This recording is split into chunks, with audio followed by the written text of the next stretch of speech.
High Times Jamaican World Cannabis Cup will take place in the Grill November 12th, 13th, 14th, and 15th.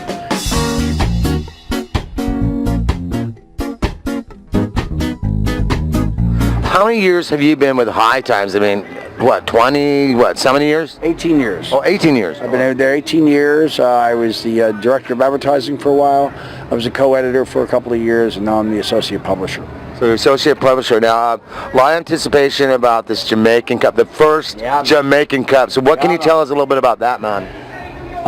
The Jamaican World Cannabis Cup. High Times Jamaican World Cannabis Cup will take place in the Grill November 12th, 13th, 14th, and 15th. Our partners in that will be, actually our hosts, I should say, will be the Rasta, which is an organization for Rastafari Roots Fest. Yes. And Rastafari Roots Fest is a cultural celebration of the Rastafarian nation, Rastafarian culture. And as we all know, ganja is their sacrament.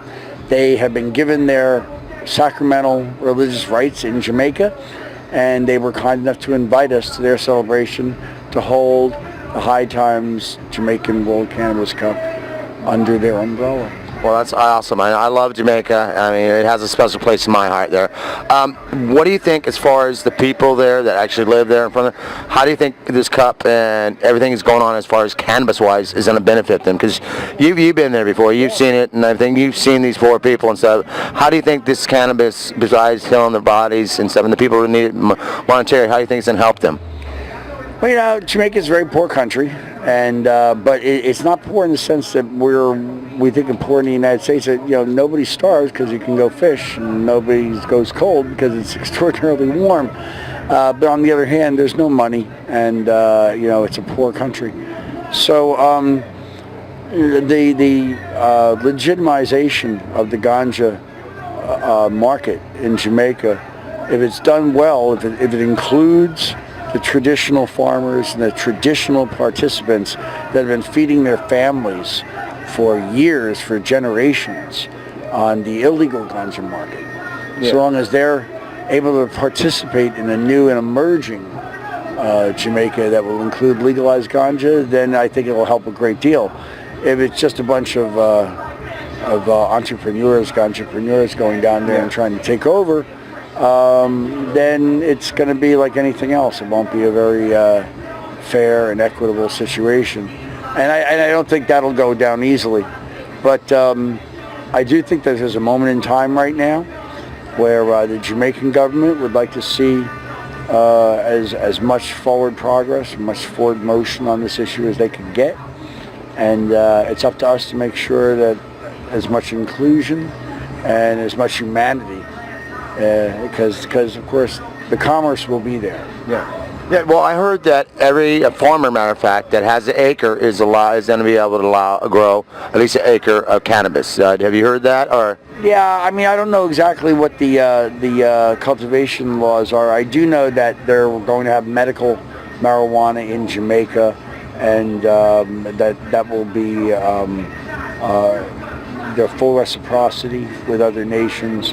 So if you have a medical card in California, it will be honored in Jamaica. Oh, so you hear that, everybody? California, Michigan, if you have a medical card, anywhere in the States, you have a medical card, Jamaica said, hey, come on in. Yeah. And High Times, they always put on an amazing event. And now with a big, great group coming together and just combining and putting this on, the Roots family, all of them, it's going to be amazing. Yeah, I want to stress that Rastafari Roots Fest is the event, and that they are our hosts, and they've invited us really gracefully to come in. They're the ones who have who enjoyed their religious rights, and as they should.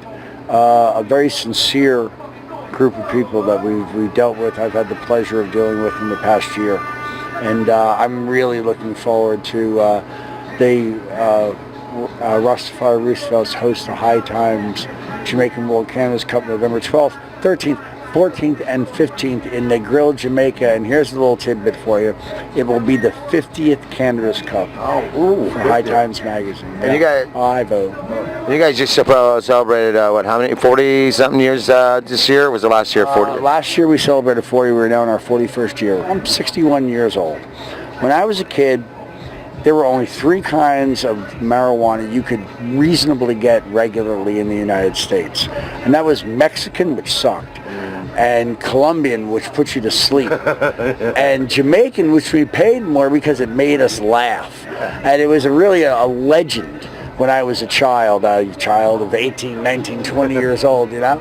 And it was a legend in my youth, and that legend probably has been changed and modified and has evolved over the years.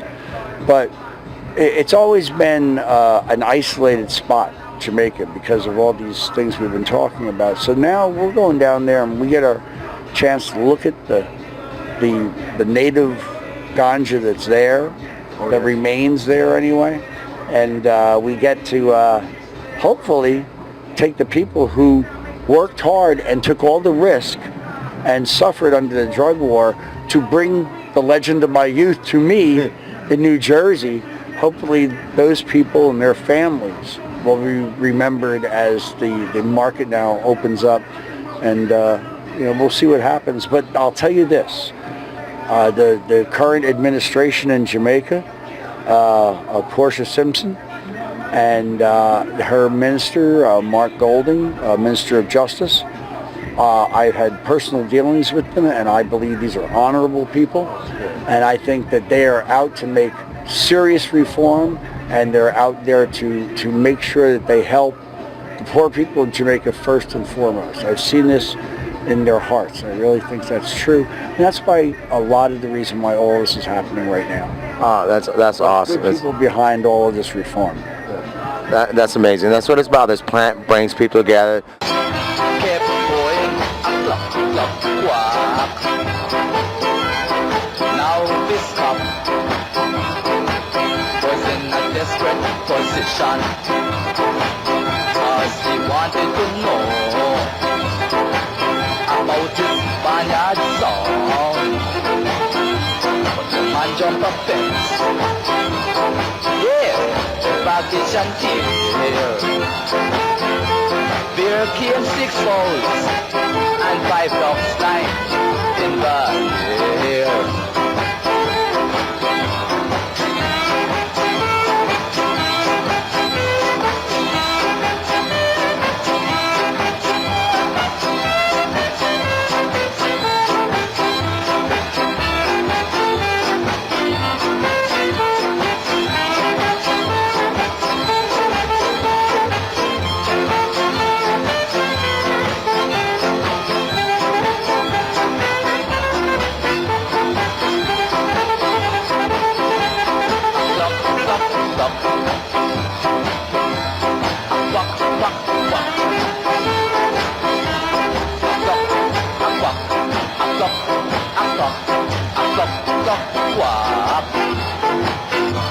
The man run and bark, 1 shot fly through the air. Yes, how I felt, seen 5 dogs flying in the air. Yes, how I felt, seen 6 balls going clock, clock, clock.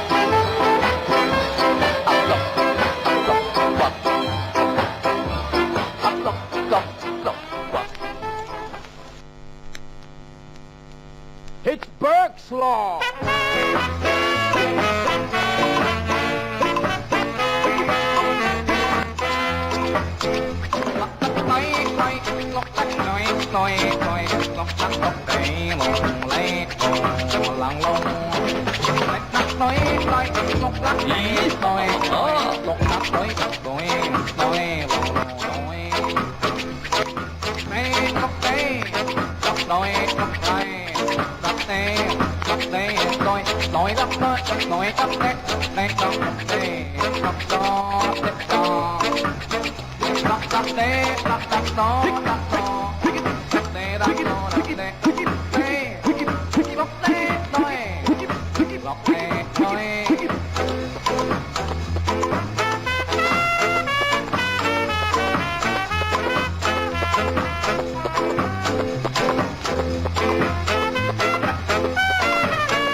Welcome to Straight Up for today. Today is the 11th of November 2015.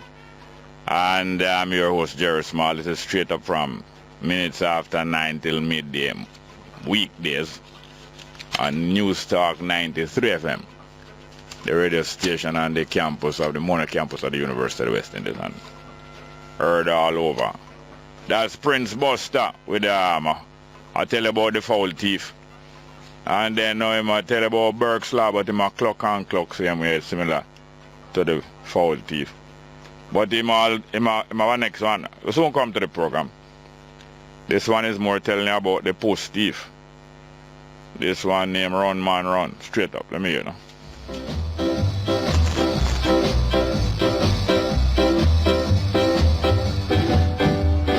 Came home late last night. Still I was doing alright.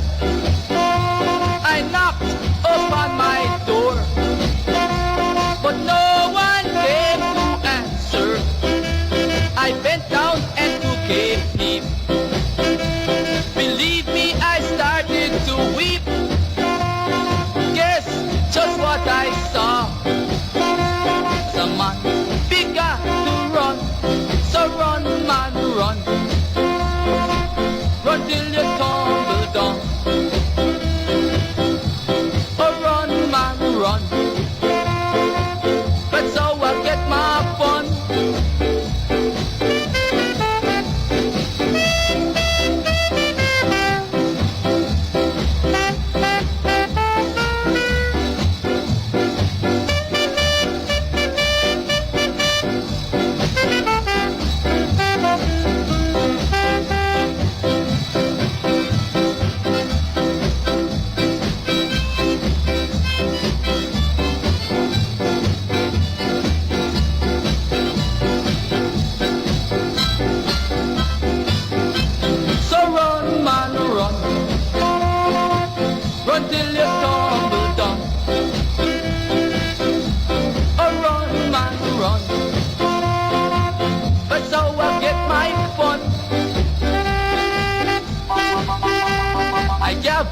A double strength, and there I started to rent.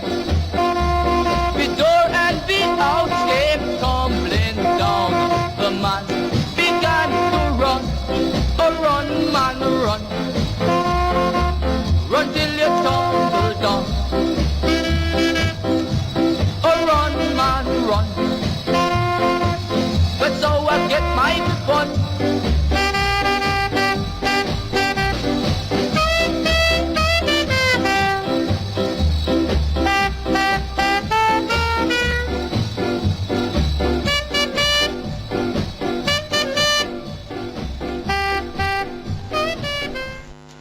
Yes, good morning. So much for Prince Buster. Yes, I did forget. I kind of not forget, but I kind of misled information. Some of the people, man, the news, they straight up people who encourage the program, criticize it and correct it and all them way. Yes, thank you very much to them. First we have Vincent Linton. So Linton, forget what him say.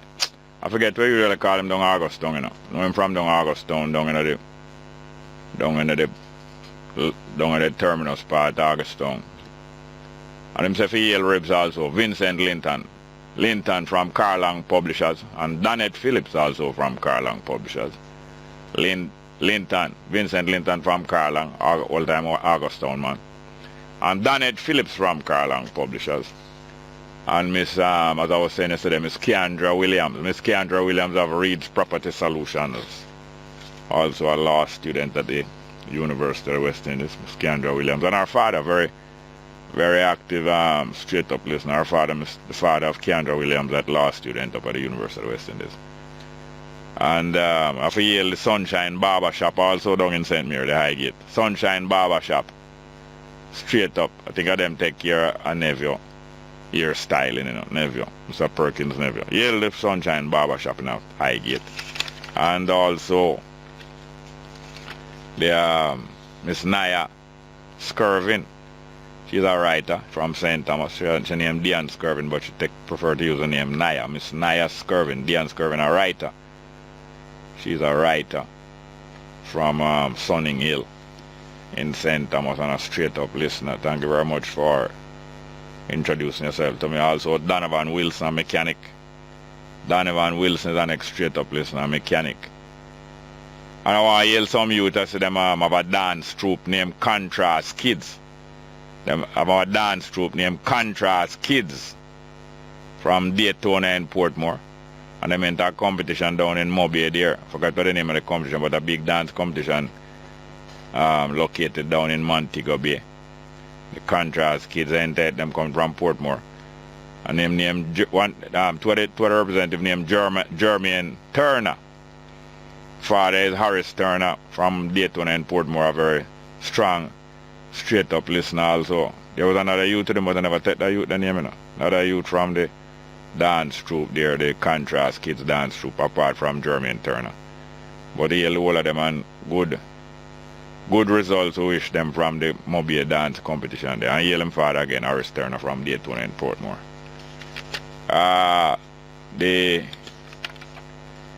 The police, the Commissioner of Police has made a welcome announcement, but we don't just want to applaud announcements. Like what Gary Cooper, that one time ambassador of the United States to Jamaica, general, big general, retired and was ambassador to Jamaica from the United States. He wasn't afraid to talk in mind, you know. And him say one time Jamaicans, him observed that Jamaicans love to applaud announcements, big talk, rather than reserving applause for performance and execution of plans and performance. But we're still glad to hear when the police commissioner said they're going to have polygraph testing, lie detector. That scientific method of detecting whether somebody is telling the truth according to them pulse rate and them heartbeat a speed up and them start to sweat and all kind of different things, which indicates whether they are telling the truth or lying. It can't tell you absolutely, you know, but it indicates that something is wrong. Something is wrong. And by using it the right way and asking us the right questions and asking the right questions in the right sequence, because certain questions must ask before certain question, you know. If you go and find out the truth, you ask certain question before you ask certain question. You don't ask all of the questions them same way. That way you get to find out if the person is really responding to your questions or responding to them defense or to some other plan. Because people respond to your questions sometimes. Sometimes people respond to some other plan of them have. Respond to what them want you hear. And so on. But this lie detector test, them call it polygraphing. And the Commissioner of Police announcing them discussion with the parliamentarian them a couple of days ago at God knows. I think it was there or was it somewhere else. But it came over the news yesterday that he is saying that all recruits from next year, 2016, all recruits to the police force will be subjected to polygraph testing, lie detector, for instance. What area you come from? You might tell a lie and not tell them which area you come from. Or they might ask you if they done there with your mother, they done in another year, or from any other year, there with your mother. Or you might tell a lie. Or you might ask if you ever involved in a this, that, or the other. If you ever go lock a gun for a big man, or this, that, or the other. Or if you ever do this, that, or the other. Or if you join the police force, come snuggle up in the police force to carry out some different plan and carry news. On which party you hail from. Lie detector test himself going to apply to all recruits of the police force coming from starting next year. But him say ongoing, They will have lie detector tests inside the police force going on and on even after people working, especially when people are working a certain sensitive area. Well, all area of the police force are supposed to be sensitive. But we are talking about extra sensitive and extra strategic areas and this, that and the other. Whether it's somebody a guard the Prime Minister, whether it's somebody supposed to investigate lot of scam or different gangster business, or whether politician, not whether, which politician a thief or which civilian a pay bribe and this, that and the other. Ongoing tests in the various parts of the force, various levels and departments. I suppose right up to Commissioner. What do you think? Yes, that is welcome news, but we don't want to applaud the news. We want it to be, we want the plan to be executed justly and fairly and consistently, not on and off according to when you need to release news or manage news. Yes, that is that. And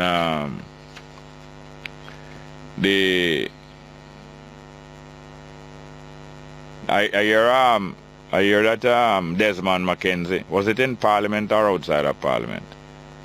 Some place Desmond McKenzie had been declaring that PNP have bad man and JLP have bad man. Now Desmond McKenzie is following the example of Bruce Golding, not so much of Eddie Seaga, who is a mentor, but of Bruce Golding, who said I was associated with gunmen and I used to do this, that and that with gunmen and use them in a Spanish town against PNP and so on. At least Bruce Golding said that.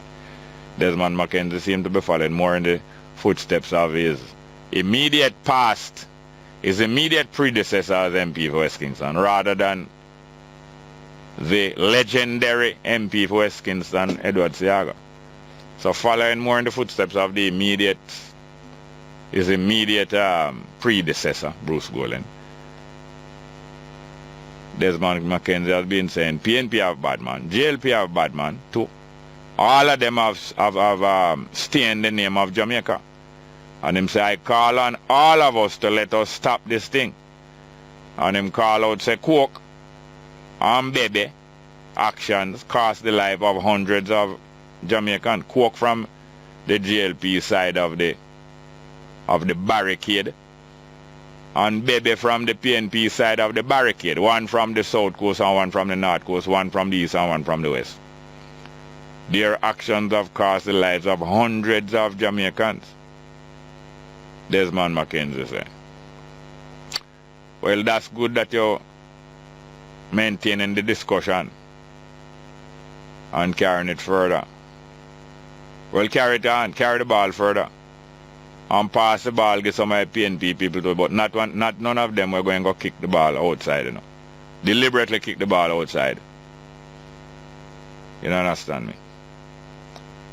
I hear Portia go on, she had the hostess for what I go on, you know, Portia is the Prime Minister. Well, thank you very much. We have any phone call here and some text message. Good morning, welcome to Straight Up, hello. Good morning and welcome to Straight Up, hello. Next one, please. Hello, good morning, Mr. Small. Hello? Hello, the voice I say, the flow voice I say.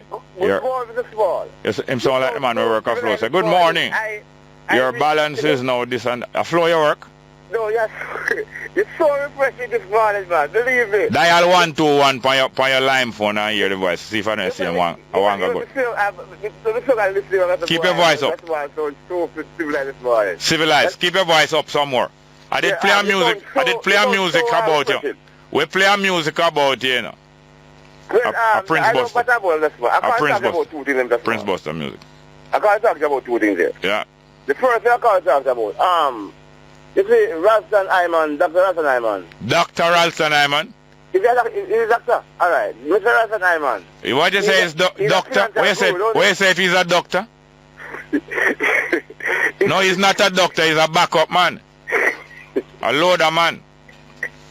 No, man, he's a spiritual guru. But I rate him, you know, and rate him. That's why, I rate him too. Yeah. Mr. Dennis Chung. He's in Guyana now. Yeah. I was listening to the station this morning. station with the doctor Ayman, what's his name, What's his name? What's his name? What's her Dr. name? I Ayman remember the last name. Dr. Ayman Tafari Okay, Ayman is Tafari, not okay, is not one of the Bruce Jenner, one of your Bruce Jenner. What's your name again? Gaitlin Jenner of your party. Please. Dr. Ayman Tafari is a lady, a female, and a female. They are Dennis Strong. They are who? They are which Strong? Dennis Strong. Dennis Strong, yes. Yeah.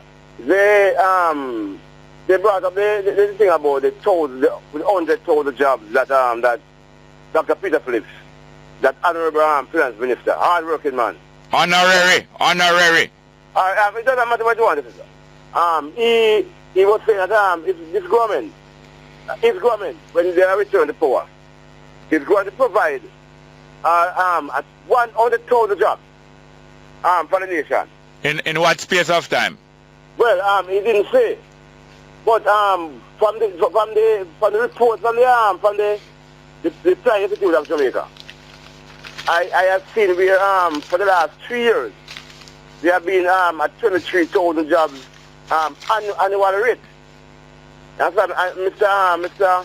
Sean was also saying that he believes that the government can deliver because of the trends that he's seen. And even people try to ridicule the Jeeves jobs, but I'm going to say something. A lot of those jobs that were created by Jeeves, Mr. Small, cause things to be built, like basic schools, retaining walls, things that are a permanent fixture in the country, which are benefiting us. So let us go to the progress, and move on. Look up the same, that's Small. No, hold on. All right, sir, yeah. No, hold on. Maybe we should make it go on. Look here, hello. Yeah, man, I'm here now. Go on. Look up the same. Yes, sir. Thank you. Next one. Good morning. Welcome to Straight Up. Hello. Yeah, how you doing, my brother? Welcome, sir. How are you doing? I respect. Some people, including myself, need to go bow down and pray to God and ask for forgiveness. Yeah. Yeah, only for them, because them be faces, for them standard and them example, them set to them, pick to them, well, may God help them. All right, hear me now, Jerry. I don't care if them want to call me whistleblower, informer, or anything. They want to call me. Yesterday, I listened to the evening program. Which evening program? Evening edition with Lambert. You can't call it the evening program, man.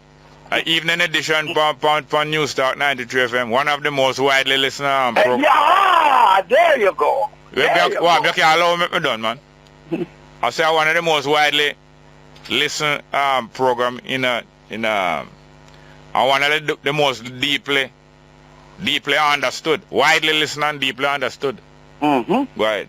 I heard that. So. No, it's me. I done the deeply understood, you know. Yeah, me here was talking, because every time I try to get you, I can't get you from it. Anyway, me here was talking about something about Robert Montague and thing, and saying now make an accusation, and this and that, and blah, blah, blah. But no, what you're saying is not clear. What? Hold on, what you're saying is not clear. We're going to go for a break, and when you come back, I'll get 2 minutes to clear it up. Reasonable. Back to Straight Up. We want to correct the information, the time that was given on that advertisement there. Thank you very much for the advertisement from Pure Air Technology. The time was not 6:30 but 9:30, but remember the woman busting upon the man a change him clothes and the man not get to pull up him pants till when the advertisement done and she say, you can't finish put on your clothes and all. But it look like from 6:30 she said they had talked to him and it's now 9:30. Straight up. What next? Oh yes, back to you. Sarge, are you there? Yes I am. Okay. Yes, so me hear a caller. Call him. I don't talking, call who? All the time. What is it? No, you never clear up. You did not clear up Mr. You hear me clearer now? I said no, you have not cleared up what you said Mr. Lambert Brown was speculating up or not hold on. Oh, yeah. Hold on. Or not speculating because I don't say them was speculating. What he was commenting about news that was released or information that was released by Bobby Montague. Go ahead. Yeah, okay. So he was saying, it was in the papers, and he was reading it. And he wasn't accusing Montague of, being guilty or anything. But he was, reading it out and stating the case about the rape and thing. And you and I know that he was on this rape thing with this man from Qatar. Man from Qatar. Man from Qatar. Well, the man who committed the crime in our the American from Jamaica. Yeah, there you go. Thank you for the correction. But what I say, if him not say nothing and him not accuse nobody, and him not accuse Montague, when you better come up with that and I read it also, because you could hear the insinuation. And during that now, when he did that talk, when I'm called, I was called. And they were talking them only for garbage as usual. Hear the caller now to him. I see him, you have a morning program from 9 o'clock until, and then Lambert stop him in them trucks. I see him what? No, I see him what? See him, you have a morning program that starts at 9 o'clock and go on until 12 o'clock on the station, meaning your program. And what? But him don't say nothing else. Lambert stop him in them trucks. No, it never stopped. The brakes wasn't that sharp. The brakes wasn't that sharp to stop in the trucks. Mm-hmm. There was a skid mark. All right. Tell me about it now. Of a certain length. Yeah. And duration. Yeah, well, there you go. But you're skidding, you're not listen good. I tell you, not only is it widely listened, but deeply understood. Yeah, exactly. And we're not going to permit the tearing down of any other program. No, on the we're not going to do that. We not do that. So I'll just back off a evening edition. Yeah. You mean yeah, what? What was I going to say? Back off a evening edition, please. Yeah, man. So as we said, with your program, I tell you yesterday, I'm going to tell you again. Some people want to call some other, because I'm listening to all other stations, every difference, and them free. Them have a choice. So whether me like the host or not like the host or anybody, me listen to the station because we can only learn that way. And enough of them afraid to come to you and call you because them know, in the foolishness, and I reiterate that every time. Them can't come to you with the foolishness. So some people are calling me, my little thing, me go do my thing, but we continue to listen to you, my brother. Oh, you run a talk show for Mount View? No, man, them come to me more time, man. Them can't get me involved in the politics. Yes, because them for name out the thing and vote out the thing. Yeah, that's a spirit. My name out and vote out, Yesterday, left, right, and center. All right, okay, I'll go. Come to me with No, that. you have a call back. Yeah, man, I will. Next one, and good morning. Welcome to Straight Up, hello. Good morning. Yes, sir. It looks like Wanga enjoy giving people them title. I wonder what is Wanga title, because he keeps saying the most honorable and the honorable. I forgot to tell such conviction. Yes. So I'm give. Anyway. Why say I'm award a doctorate to Ralston Hyman? But Ralston Hyman. Anyway, Jerry, you see the PNP, then go denounce them dons. Mark my word, because I could remember you say when Edward Siago did give the police 30 names from some cold-blooded killer, what him say in his constituency. And when the public, including the media, why I say it's a good idea, and if all the people all the MPs who have garrison would do the same, it would be a better thing for Jamaica. And when they extend it to Marjorie Taylor, time that she was the MP for East Kingston and Port Royal. Yeah. And you remember what she said, Jerry? So she don't know about not done. If him have done him up. Exactly. But hold on there, Yes, but hold on there. See, I got turn in, you said 13 name of some murderer. Right? Some cold-blooded killers. Cold-blooded killers. And what evidence and what information about their killings did he turn in? No info. No info. Well, is that satisfactory? Well, at least there's a start. No, I'm not talking about at least. I'm asking you. I'm not. Hello. You're not going to get to that, man. I am asking you if it is satisfactory to turn in a list of 13 citizens and claim that they are cold-blooded killers and don't give any information. Is that satisfactory? I don't know. You don't know. Well, if you don't know, how is it you are here pontificating about how great thou art? All I'm saying is that because No, you're not fair. You're not fair. No, you're not fair at all. Hold on. You're not fair at all. Not have the hard evidence to prove it. No, you're not fair at all saying you don't know. All right, apart from Siagas not having hard evidence, you saying a while ago that you don't know. You're not being fair and reasonable at all. The other thing is this. Did he turn in any information about Jim Brown and all those other people who was in step with him? I don't know. All right, thank you. Next thing is this. I forgot to tell Sarge, I hope him is listening, the previous caller. Him say him is not a whistleblower. Him not an informer, but him come here to tell us about some things that was happening on the evening program and referring to and probably not in a good light about straight up. But we're not going to have any clarification in our program. And we're promoting all of the program them on this station. We're promoting this station. And we just want to take a quote from Fenton Ferguson. Here Fenton Ferguson said, "Anybody who knows me knows that I'm not a man to blow my own whistle." That is a warning from Fenton Ferguson. You know what blow your own whistle? You know what blowing the whistle means? Say a warning about wrongdoing. Well, him says he is not going to blow his own whistle about any wrongdoing. Him a warn you. The same not going to blow his own trumpet. Not going to blow his own whistle. Thank you very much, yes, sir. Next one, please. Good morning and welcome to Straight Up. Hello. Next one. Good morning. Are you there? Next one, please. Morning. Morning, please.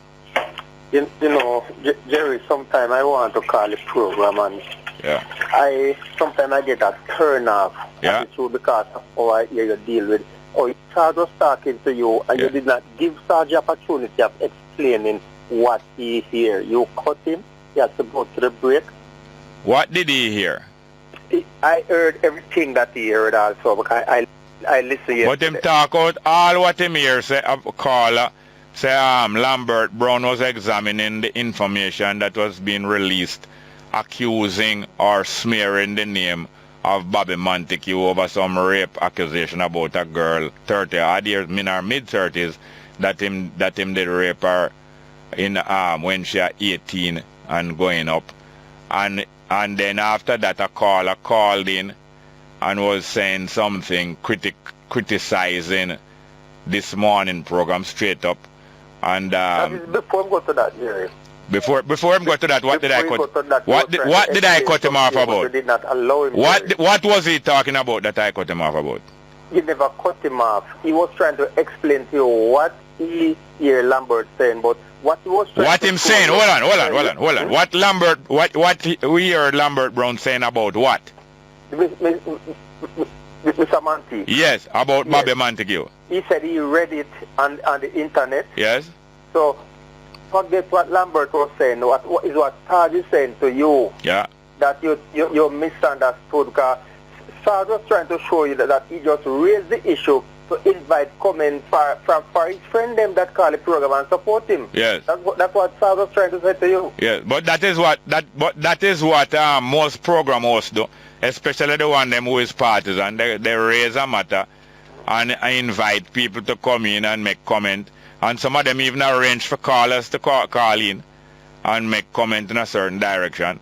Look, I raised this, you know, Jerry. I raised this because you does me the same thing. I start an argument with you, and you don't make me examine the issue and go through the issue. All right. And discuss it. All right, that may be so. Now, is it a fact that frequently you bring information that don't pan out to be accurate? And we have to ask you to go and check it out some more. I don't know about that. You don't know? You're not aware of that at all? No, I don't know. All right. You remember about 3 years ago, something happened down in Oxford Street, Matthews Lane area, about some killing. And you brought you were talking about a lady's first-hand experience and witnessing something.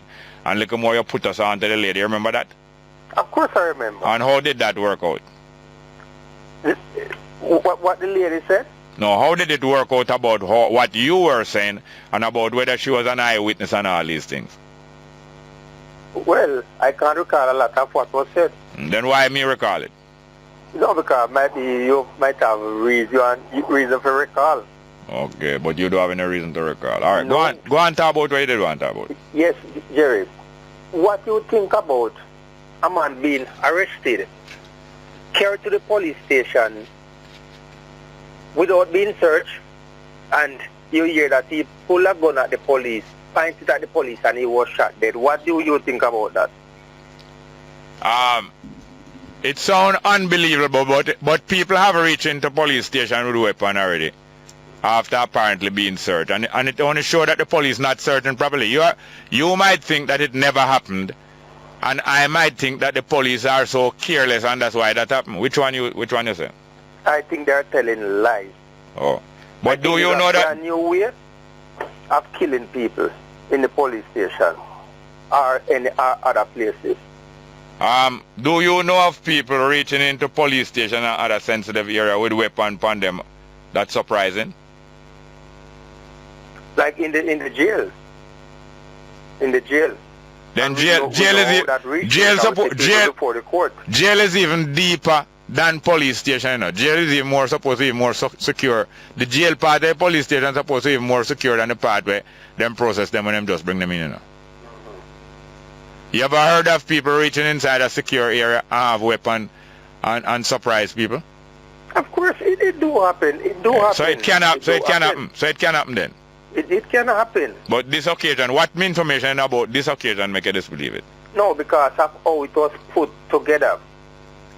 The man was taken into custody, and while he was there, he pulled a weapon from his waist and pointed at the police. I find that very hard to believe. But I'm asking if it has ever been known that people reach inside of these secure areas after having been held and have weapon in there. He can have it. No, not can. I'm not asking if you have, I'm not asking about can. I'm not asking about can. I'm asking if you are aware that ever happened yet. I say the possibility exists. But this one here now it is impossible. It almost looks impossible. All right. Well, I am hard to believe a lot of police stories, but I also attest other information. You don't like when I test it. But thank you very much. We have to go for a break. Yeah. Good morning. Yes, sir. Welcome. Dr. Professor Barry Sevan. Professor Barry Sevan. Yeah. You know that his wife, Father Sevan. His father Sevan. Yeah. He's a very ardent listener of your program. I suspect I wouldn't be surprised. I'm so glad to hear that again from you. Every time I see her, I don't see each other very often. But whenever we see each other, because she's a lady she's a good friend of mine. But the professor was my friend also. You know, because the man, sit down on the man foot and listen reasoning. Yeah, because in the Swallowfield area, you would be near to his yard. Don't be not talking about that, Jerry. You're laughing. You missed the food. Are you still at? Anyway, that's why, you see, I am a father, and a father of 2 daughters and a son. I always, whenever I hear about any rape in any sexual offense, towards the female. Yes, you don't care about the male one, but the female. Yeah, man, I'm not talking about sexual offense. That's the man. Because the male one, you allow that one. What's that? Be careful that word. Anyway, whenever I hear of these things, it always pain me hard because I have 2 daughters. You know what I mean? Yeah. My daughter was just at university. There. Yeah. You know, so moonlight, you know, say, like a little girl I get shot. You know, things like these, you know, get me jittery. Yeah. So, whenever allegations of rape have been tried against someone, it has smear campaign, but there must be something why this rape thing have come in. You get in contact with that person one time or the other. Hold on. You are saying that whenever allegation of rape is brought against somebody with a smear campaign, there's must some reason why that thing is brought against somebody, something connecting them with rape. Well, you can't put that way there. You just said that. Because no, there's some connection with that person. It's not about they have a real person directly. Because if you can tell like people, I look at 2 young men down in St. James. And some people tell like people. But there are times when we need that person to come tell we. So what's that? Give us the if there's somebody who is a public figure, like Mr. Montague, you know, so and give a damn query, you know, and there are others who have done this despicable act to our children. Despicable? Despicable act to our children. And we need to stamp it out, and I hope Mr. Montague step aside during this time and clear him name of this allegation or this new campaign if so be. You know, pay the consequences. Because we cannot allow for people continuously, you know, taking advantage of our children. All right, enough. Thank you. Next one. Good morning. Morning, welcome to Straight Up. Hello, Jerry, morning. Morning, sir, welcome. Tell me something. Those people that claiming that they want the Caribbean Court of Justice, see? Yeah. Most of them. Yeah. Some of them are lawyers and things like that. Are they willing to give up the relics that they have? The relics of what? Colonialism. Like what? Some of them, if you don't call them Queen Council, they say. Oh, yes, that's a curious Right? So they're going to hold on that still, because they're going to tell us, but if we don't go to Caribbean Court of Justice, we still under British this and British that. And they're full of it, even the honorable. Some of them even go further than that and say most honorable. But I explained to you already how the most honorable came in. Didn't you never hear when I was explaining that? No. The most honorable came in when PJ Patterson was preparing for the PNP to move against being the Queen of England being head of state of Jamaica and replaced with a Jamaican head of state. And therefore the prime ministers of these countries where the Queen is head of state, the prime ministers of those countries are automatically made members of her Privy Council, and they are referred to as Right Honorable. So when Patterson was preparing for that move and knows he would lose the title Right Honorable, he devised another title that would make him feel good. Delusions of Grandeur. So he devised the title Most Honorable. He got the consent of Siaga, say you go and get the title. So Siaga went along with it. And they put on that title, but they must still PC. They must still PC. But there's a preparation they must make for that day. So you see the kind of mind what them have. The American Revolution removed the crown totally from the American system. The President of the United States, you have a honorable thing in front of him name? No. What you say? President George Bush, right? Mr. President. Right? That's all. Mm. And they are doing a lot for their people. And we who are doing nothing for our people. You are not doing anything. Hold on. You are not doing anything for your people. No, me talk. We live in the system. We live here. No, but you. No. Hear me now. Don't include. No, don't. Hold on. Just like how I not taking no QC or I wouldn't take fun of them thing. I don't include with no we that include the actions of these people. Right. If you want to include yourself and say you're not doing nothing for your people. People who claim that they are doing so. No, one more question may I ask you. Are you doing anything for your people? Are you there? I am doing what I can do for my people. No, you couldn't say yes instead I say 8 words. Couldn't you say yes or no instead of saying it? I'm going to ask you again. Are you doing anything for your people? Yes. Okay, I'm determined to do something for my people because my people do things to me, and therefore I will not refer to myself in this way. I'm not blowing my trumpet enough. No, well, all right. If you want to continue grouping up yourself with them and calling you and them it's not good for you, but you can do it if you want. But I forgot to another call. Next one. Morning and welcome to Straight Up. Yes, sir, morning. Welcome, sir. Yes, man. A question.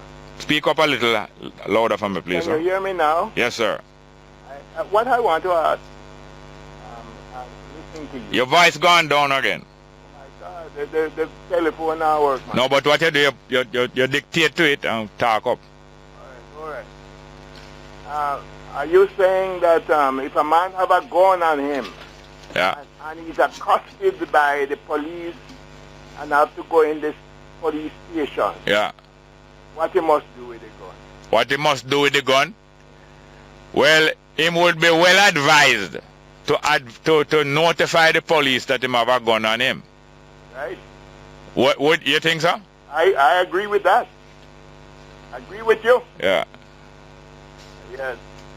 But some of these reports are really incredible, not to be believed, and it makes us incredulous. But I mean, he would be a madman too to go in a police station and draw a gun against a police and a pure gun in there. It has been done before.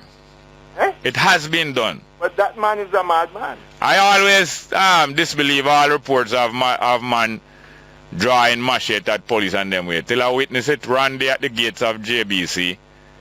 A man on the street, what you call a madman, but him not behave no whole away like no street person.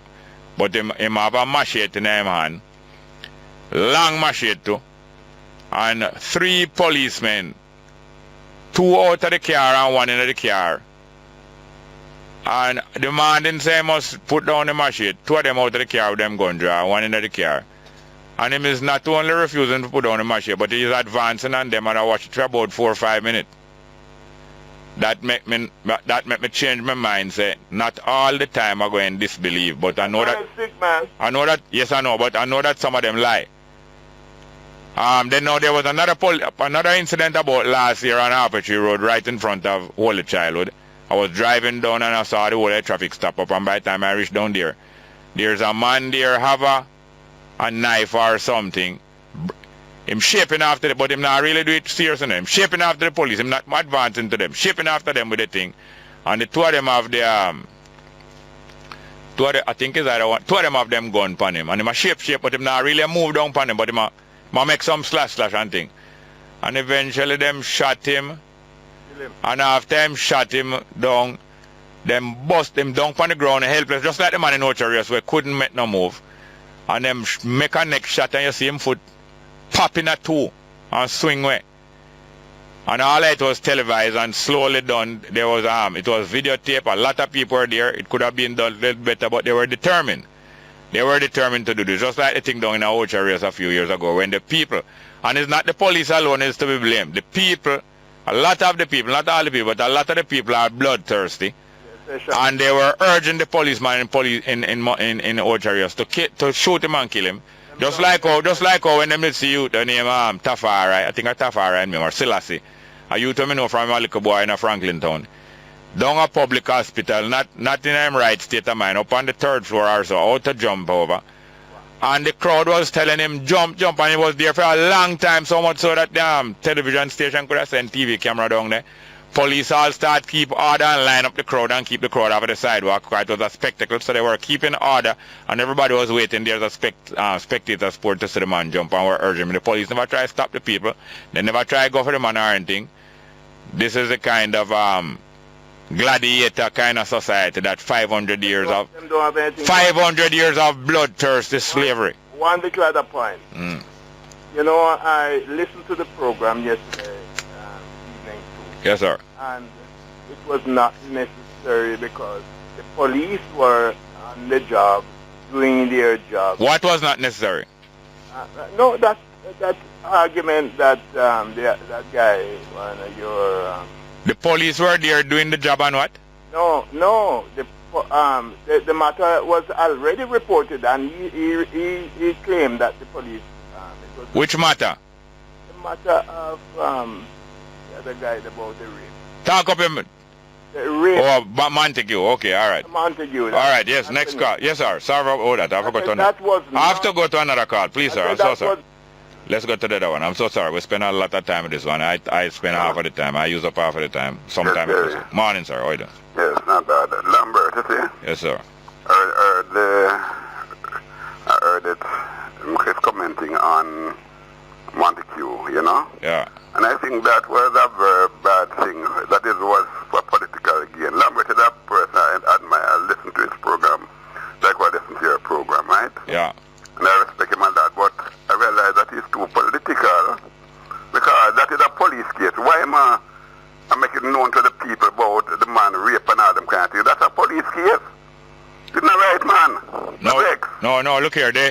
Instead of paying attention to the babies that are being sacrificed and so on, the party and authority, they're building up a rape image to use, like how other parties and use all kind of image. So they're not concentrating on the baby thing and the public health. They're concentrating on a rape thing and orchestration. And rape go on inside of them party just as much, and worse. Yeah. They poison DK Duncan more than one time.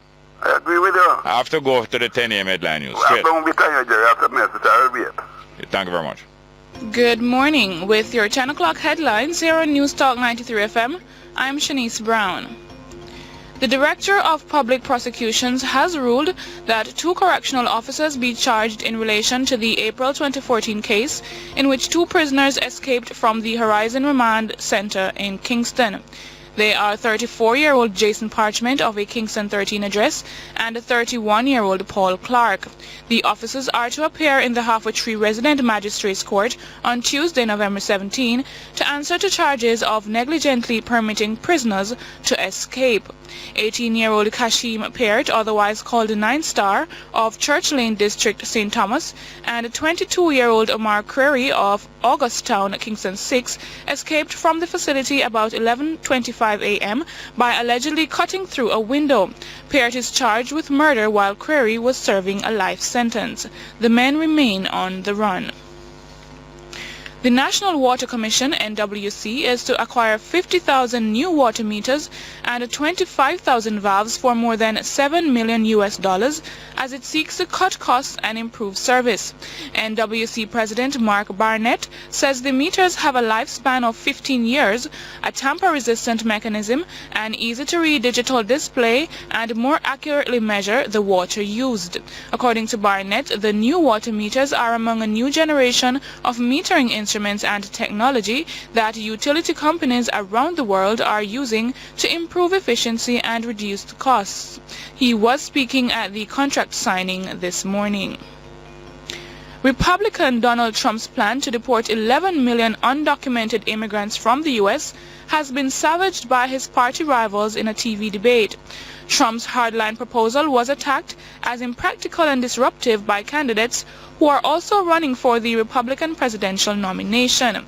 Mr. Trump, a billionaire New Yorker who has been leading in the polls, was booed as he tried to counterattack. The primary elections, in which the Republican Party and the Democratic Party pick their presidential nominees, are set to begin in February of next year. The U.S. nation will go to the polls in November of 2016 to finally pick its new president. And those were your 10 o'clock headlines. News next at 11. I'm Shanice Brown.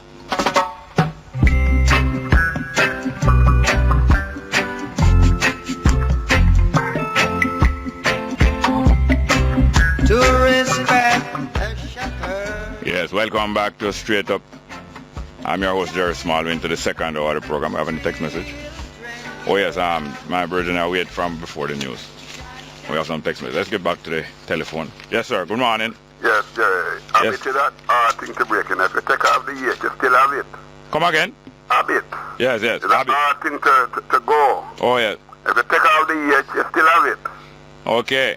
And you have a dirty habit. Yeah, yes. You have any dirty habit? Let me tell you about yours first. If you have, me have one, you can tell me. Yeah. If you know have mine. Yeah. When you so why you don't take out the beam out of your eye first? No, make me talk to you, man. Me I tell you about you. If you want to talk about me, you can talk about me after me talk to you. Just listen to me, man. Yes, when you have a dirty habit in that, you ask someone a question, you want him to answer, or you want him to answer. You cut him off. And when people want you to answer, you not answering. You answer what you want to answer, and answer at all. That's a dirty habit, man. You stop it, man. All right, tell me about your dirty habit then. No, you must tell me about mine. No. The Bible and the Gospel instruct you that take the beam out of your eye first. No, well, I don't have my beam. So you tell me about it if you know about it. Your beam? You keep your beam to yourself. No, you can't. Are you a beam man? Hold on. Are you a beam man? Nobody change the argument, man. Go to the and a joke with this thing, man. Joke? Not a joke, no. You'd have a better talk show. All right, nobody come here with your beam man. You'd have a better talk show, man. I tell you, I want you have a better talk show. Nobody want anything from me. Why? I know you alone. I listen to the program. You must listen to your callers, man. All right, sir.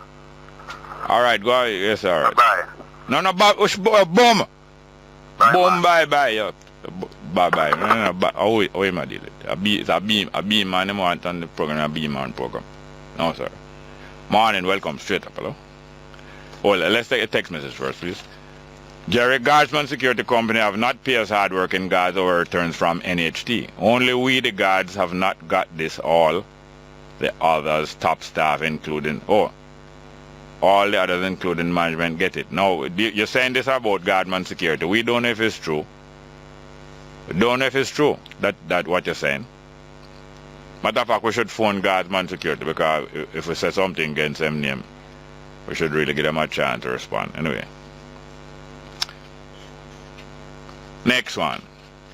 You better your phone in there talk about them things, more you write them statement there, because we can't get for question here, you know, and determine whether we should believe you or if you are believable or not. We know a lot of these things are going on, but you matter of fact, I have to be more careful than this, calling out the name of companies without reading this thing before.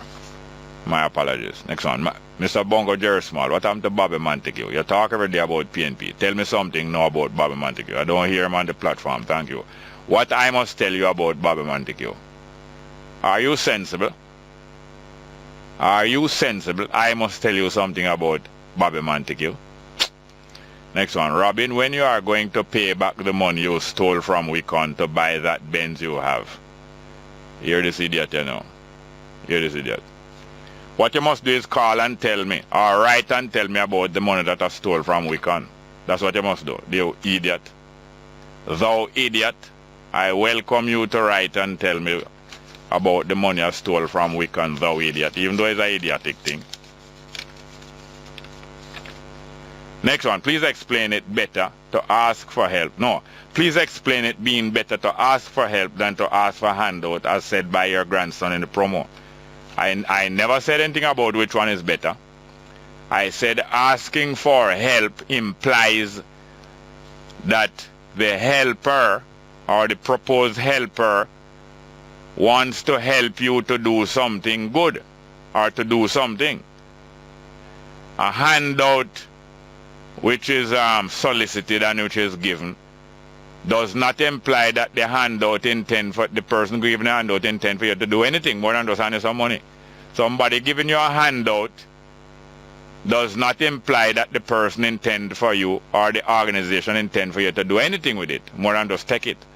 Somebody who is helping you or is expected to help you is expected to help you to do something worthwhile. Do you understand? Thank you very much. And I love the promo by my grandson there.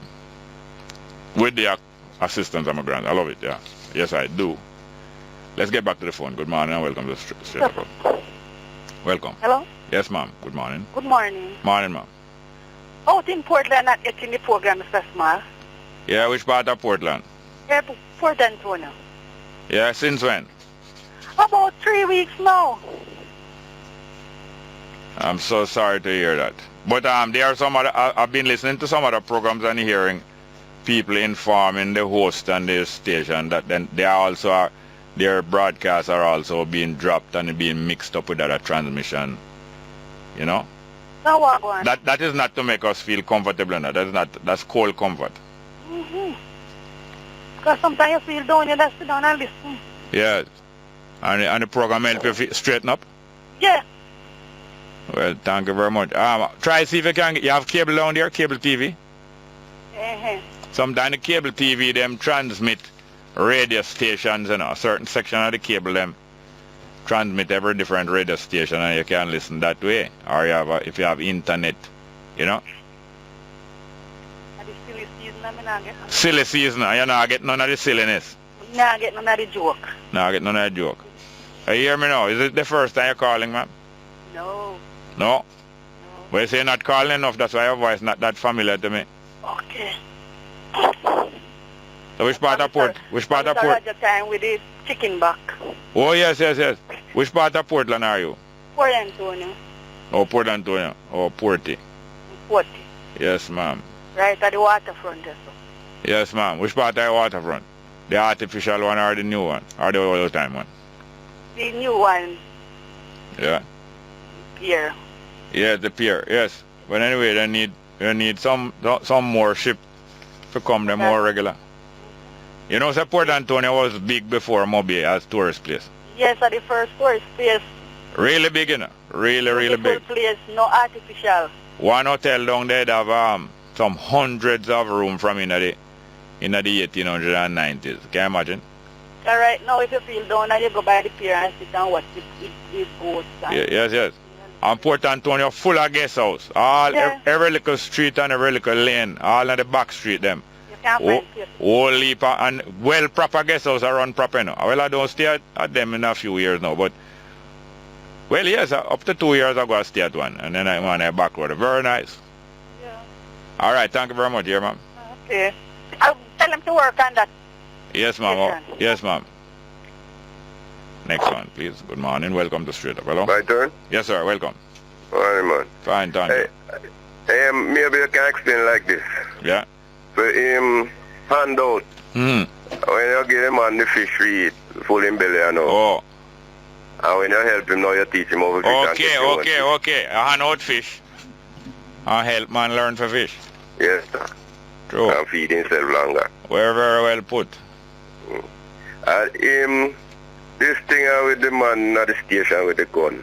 We don't know. I don't hear whether it was a licensed gun owner or a police officer or a security man or a soldier. Or him have the gun in there. Or if I just search and never search him good and him come with an illegal gun. It sounds as if the gun went in there undetected. In other words, they were trying to detect anything first. If a man go into a police station with a licensed firearm or even an illegal one, just go in there and make a report and them have it for him. Normally police wouldn't search everybody come in there to come make a report or come in there come beg a phone call. But if somebody was brought in there, especially against them will, you would expect that one of the basic things to do would be to screen them. If somebody even go to a police station and say, may I use the lavatory, I have an emergency here. The police should. Are you there, sir? If somebody even go to, whether a lady or a man go to a police station and ask to use a washroom emergency wise, the police should ascertain, not only by questioning but by observation and maybe by even search or even a metal detector, whether the person have any offensive weapon or potentially offensive weapon or potentially weapon capable object, whether it's a male or female, because a gun can carry in a bag, not only in a holster but bag. Good morning and welcome to Straight Up. Hello? Hello? Welcome. Morning, Jerry. Morning, sir. Two issues. Yeah. I think you were on some discussion program a while back in the evening. And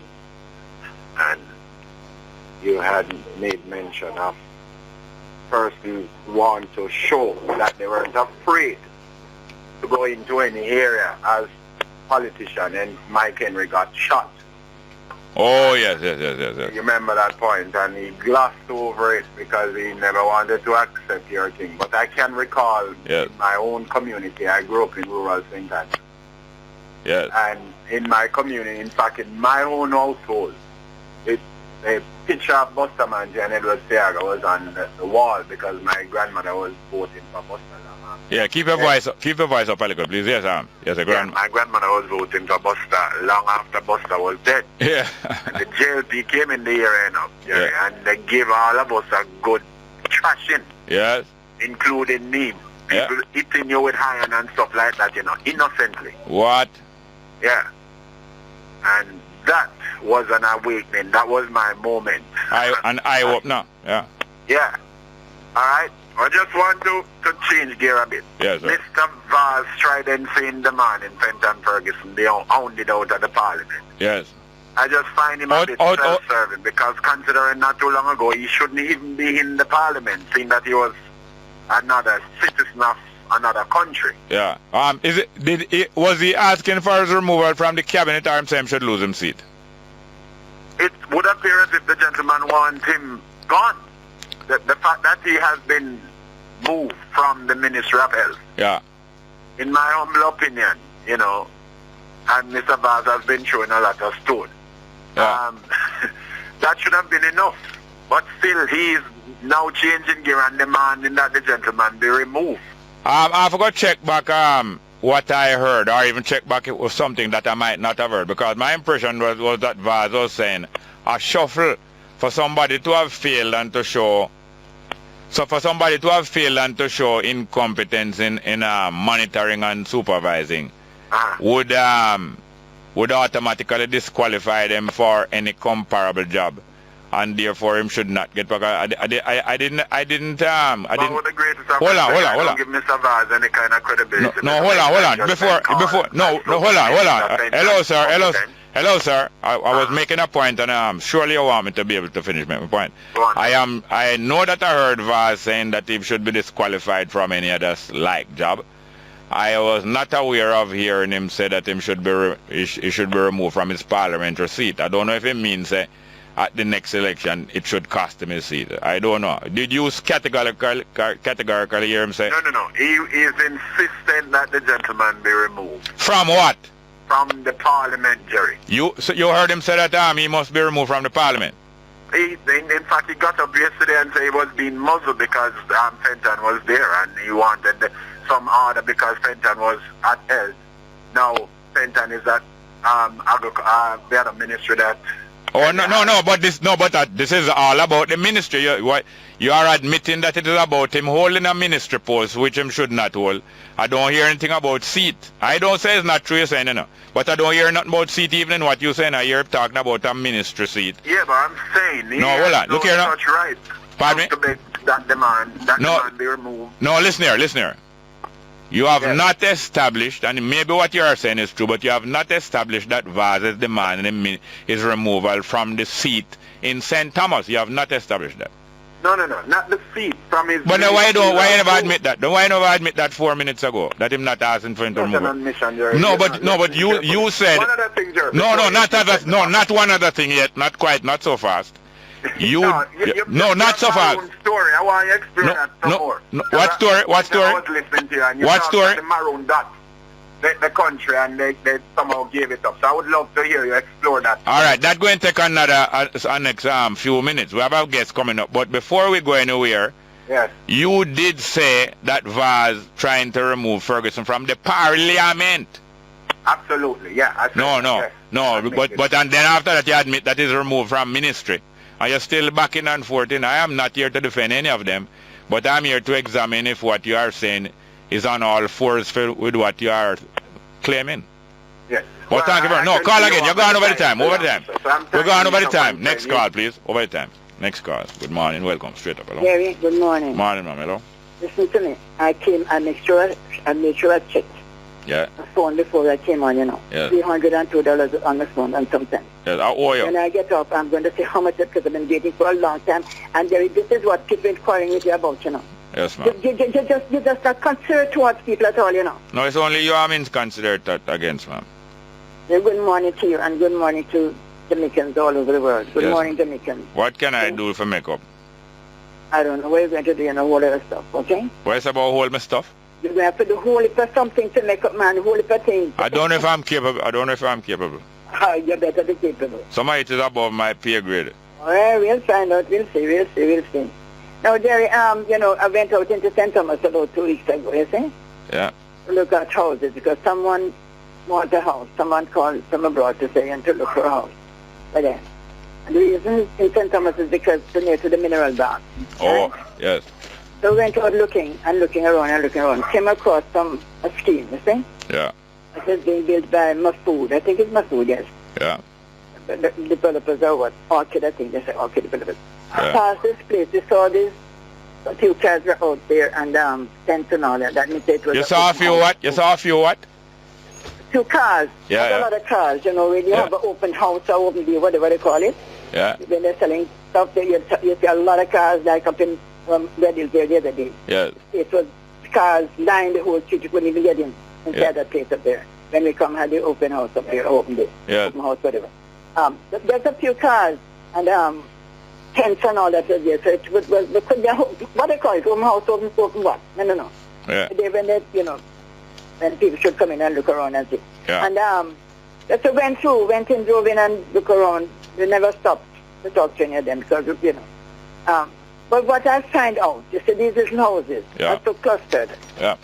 And in the deep rural area, like I said, St. Thomas has a lot of land, you know, Jerry. The whole heap of land, you know. And then, when I say land, I mean land out there begging to be developed. You mean vacant land? Yeah, vacant land, begging to be developed. No, but hold on. According to our land tenure going in Jamaica, the owners of the land is who decide whether the land is begging to be developed. Oh, I mean, no. St. Thomas need development, well, it's a development, okay? So looking at these houses, and I'm saying to myself, even though it's what, $10.9 million, they say $10.95 million for one of them. But why are they so clustered? I want to ask them why. If this is a place, this is a country, which is a rural area. Their land is give the place them a little, give the houses them a little space, man. I don't know the land. Who are you appealing? Who are you appealing to forgive more land? To Mr. What is Bafood, who is the person who is building the houses? So you call him? I'm not calling yet. I'm not calling. No, they hear me now. But those houses are built already. I'm not calling yet. So you're still going? They will be building more houses. Then if it don't suit you, why are you buying it? No, I'm looking around. No, we pass that. We pass that. We pass that. I don't believe the person is a scheme. Hello. Huh? We pass that. Where you looking around? I say if that house don't suit, if the land space don't suit you, why are you buying it? They were just looking around. I didn't say we're going to buy it, you know. Because this person who wants the house, I don't think... Wait, look here now. When something don't suit you, look here. Why are we wasting time with something that don't suit you? The small are going to take too much hour on my phone now, you know, what's going to have on my phone because I've been waiting for a long time. Yo, man, you're spoiling for a fight. You don't want no house to buy, you're spoiling for a fight, man. I'll be going back out there though, you know. Alright, well, no buy no king size bed for going in a little tiny small room. Thank you very much. Next one. Good morning, welcome to Straight Up, hello. Morning, Jerry. Welcome. I heard a lot of people are so dishonest that they would know the truth if it stared them in the face. Yeah. Because I heard Darrell Vaz talking about Fenton Ferguson should not be removed from the health ministry and be put in another ministry position to lead that position. I didn't hear him say anything about parliament or cabinet or whatever. And the caller who called, you find that the truth was staring him in the face. It was staring him in the face and he didn't even know it. No man, well I know him I do. He know it, but in closing eyes. Him well I know him I do, man. Come like Leppy where don't want to take the beam out of his eye. Claims him as a Christian, but don't want to take the beam out of his eye.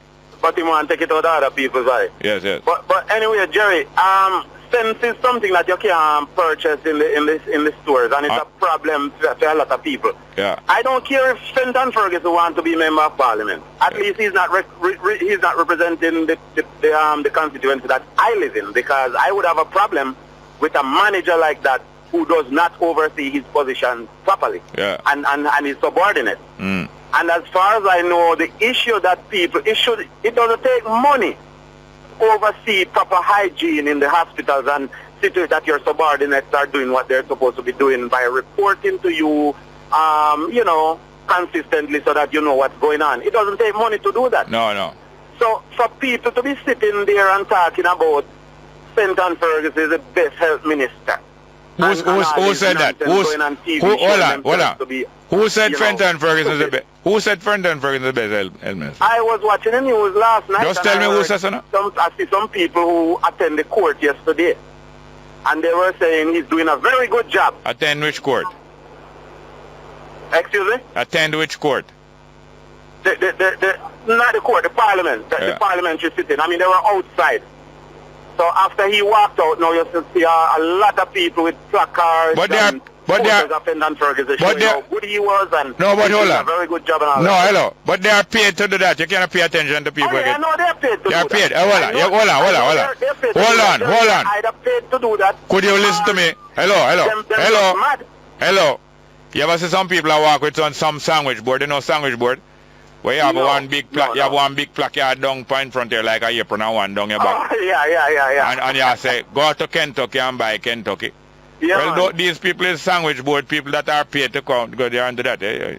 And they're proving it every day because I heard the psychiatric people always talk about a lot of people walking on the street. Them not dirty, them not eat garbage, but they're mentally disturbed. And I am proving it daily. Daily I'm proving it because a lot of people are mentally disturbed. Fenton Ferguson. No, we can't go any further. No further. We have to finish now. Go to the local Let's go for a break, please. Welcome back to Straight Up. I'm your host, Jerry Small. We have Mr. Patrice St. Patrice Ennis on the line here. He's the head of one of the unions that represent some of the public sector workers. And we've supposed to talk to him a long time, and I don't think this one talk will exhaust our need to talk to. Good morning, Mr. Ennis. Are you there? Good morning, sir. I'm here. Welcome. How are you doing? I'm very well, thank you.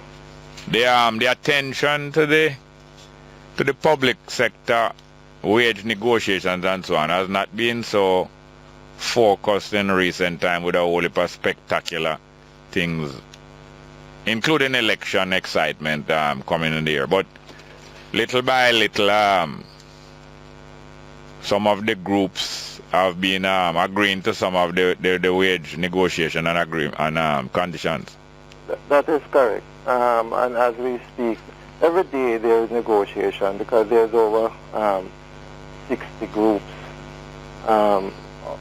possibly even more than 60 within the public sector, not just the Confederation of Trade Unions. You would have read in today's paper that the police, which is a significant, not a trade union, because police can be a member of a trade union, but they still bargain, has signed off. And what persons in the various groups try to focus on is benefits, that whether it is housing, whether it is education assistance, whether it is assistance for upgrading their professional skills and so on.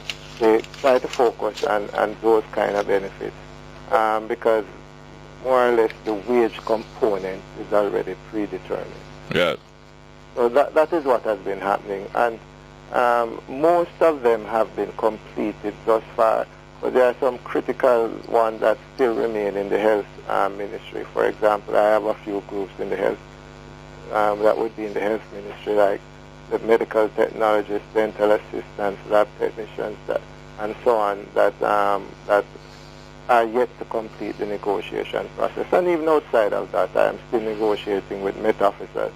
And when you say public sector, a lot of people focus just on central government, the civil servants, but also other places, whether it is Caymanas Track, whether it is the housing trust, the Norman Man, the airport, the port authority, all those what we call parastatal entities are embarking on their own separate negotiation process as we speak. The other benefits, as you said, the wage figures have been more or less frozen already, so therefore other benefits would have to compensate for the relief that the public sector workers deserve, and all human beings, but especially those who have already sacrificed for many years. How satisfactory are the packages and the projections for other benefits meeting the expectations of both the union and of the workers? To be honest, I don't think you could say that people are really satisfied. I don't think that is a sentiment I get.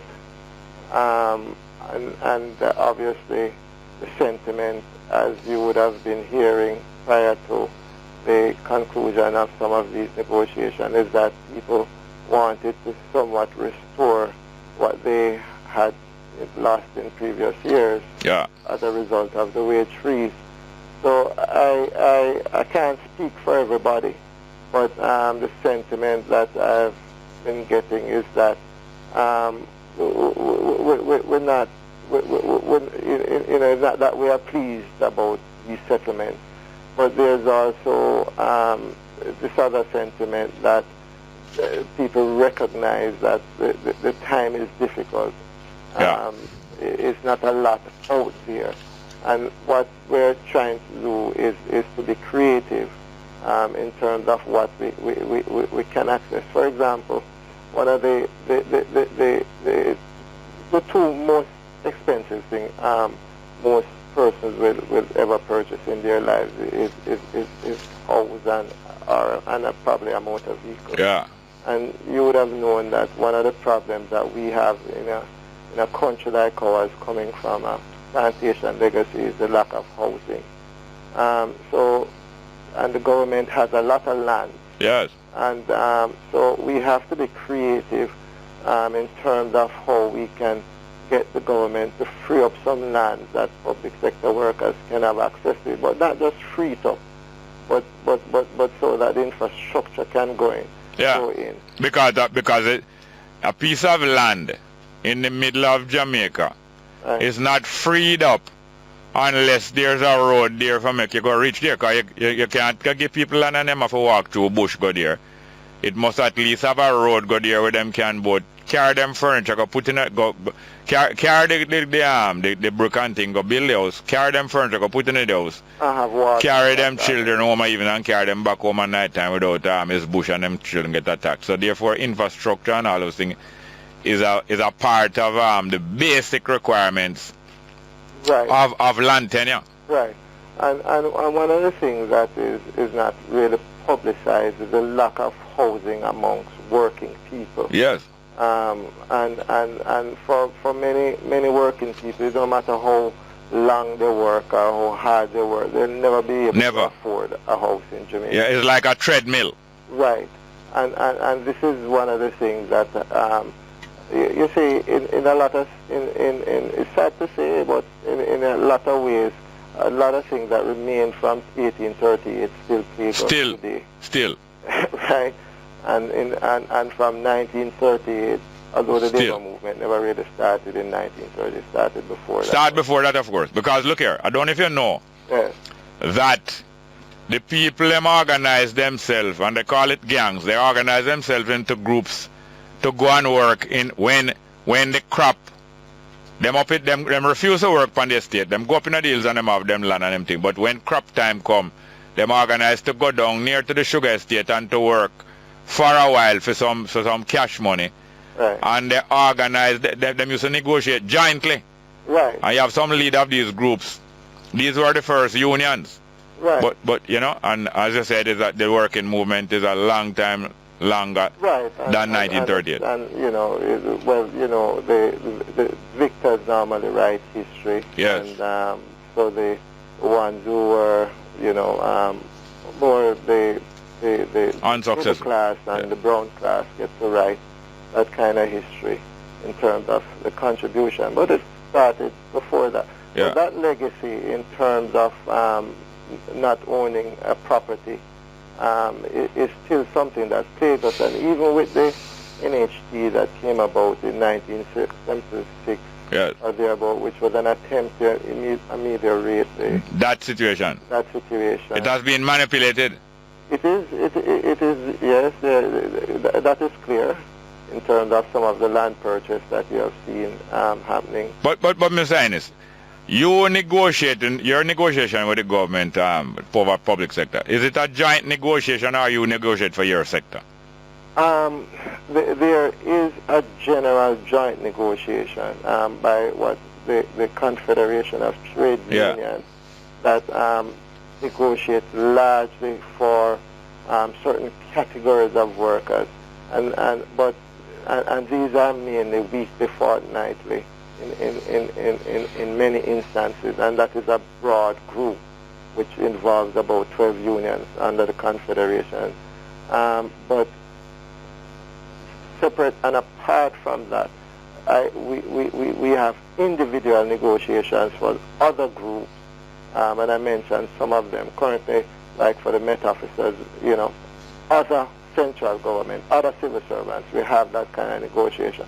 But this broad negotiation, which would have been done by the Confederation of Trade Unions, set the parameters, broadly it sets some of the parameters, and that is, so when you establish establish the wage, let's say it is 4 and 3%, it's very difficult to get outside of that unless you're dealing with an entity that earns its own revenue, like a BOJ or a housing trust. Then you might have some flexibility to go beyond what was established when the Confederation negotiated. But a lot of entities are not revenue-earning entities and probably won't have that flexibility. Now, when you talking about Confederate, when you see the kind of manipulation of the National Housing Trust assets against the contributors' interest, against the workers' interest and benefit, does this not make it difficult to make it more difficult and more delicate to have good working relation with other trade unionists? When you see some of the other trade unionists participating in letting down the side, making these agreements through National Housing Trust and disinheriting some of the workers, that doesn't make for good solidarity in the workers' movement. Well, it is always a challenge, and historically it has always been a challenge. From you remember in about I can't remember, but I mean history will put it that in 1939 when they tried to form the Trade Union Advisory Council, which was a combination of all unions with Coombs from Jamaica Workmen Tradesmen Union and Norman Manley in it and Bustamante, and then Bustamante came out 4 days after and pulled out. Yeah, pulled out and went on his own and denounced every other trade unionist in the thing. So it has always been a challenge, it has always been a challenge, and then the politicization of the unions, which is, also the alignment with political parties, and has always been a challenge. But we still have to recognize the commonality in terms of workers' interests, and to make sure that despite the differences, that while we may disagree here and there, but at least 1 or 2 things we may have a common interest in, and try and focus on that. Because the truth is there is great antipathy towards workers, working class, which is and labor, which is inextricably linked to race, as you know. So we do have that challenge still, and even although we have made strides over the years, people still hold labor not as this body that will help to for production and be productive and so on, but see it as something antithetical to productivity and to good relations and to business and so on. So we still do have this sort of dislike for trade unions. So we as a body have to focus on what is common, a common interest for workers, because it's still a struggle. As I said, some things have changed, but a lot of legacies from the plantation and system has remained, and from 1938, where it's still a challenge. And even when you get justice, you still have to fight to retain it. Mr. Ennis, what's the name of your particular union again? The Union of Technical, Administrative and Supervisory Personnel. UTASP. Yeah, was founded in 1967. Yeah, now, the 1967, right? Yeah, 67. All right, the air traffic controllers, you see? Yes. Who represents them? I think they have an association of their own. Now, their situation, their aggravation, and their whole situation is symptomatic of several other sectors and of all of the workers, public sector workers, all of the workers of Jamaica. Yes. Because they have been pointing out, much as the health sector workers have been pointing out, from the so-called top of the health sector, the specialist doctors, pointing out inadequate equipment, substandard supervision and Well, equipment, substandard. A lot of substandard mentality that the government is prepared to tolerate when the practitioners themselves are not prepared to tolerate, and they're encouraging the practitioners to drop their guard and drop their standards. In air traffic control equipment, endangering lives again. So much so that other airlines and other countries are threatening not to accept any welcome from Jamaica to their aircraft and their passengers and their citizens. The health sector workers want in the same way. People all around want in the same way. And the government prepared to ignore these things, withhold the money and the equipment and the attention from these sectors, and to take care of themselves in the meanwhile in the most way, whether it's out of many one or new car and buying car after 3-year-old car, sell themselves a few $100,000 and them kind of way. How are we going to deal with that? Well, one of the problems with the I am more familiar with the health sector than the air traffic, because I do have members in the health sector. I can, since that was cited as one of the examples, I can speak more to that. Which, what do you say in terms of what is happening there in terms of substandard equipment and substandard, generally substandard service to the general public is true. One of the difficulties that civil servants have, that is when you join the civil service, you sign some letter of confidentiality, and so they have difficulty saying exactly what is what unless they are speaking through an association and so on. But I can tell you, you know, what you have heard is even worse than what you have heard. No, what is happening is worse than what you have heard. Right, it is worse. What you have not heard is worse than what you have heard. Correct, and I can give testimony to that. And what has happened throughout in the last, several years, not just this administration, even the previous one, what they have done is try to create a culture of fear and intimidation, that workers are fearful of speaking out or divulging the information. And you notice any time we get these things, it's by a leak. We have to get it by a leak. So they have created not a culture of accountability, but a culture of looking over the shoulder and pointing fingers, and a culture of cover-up.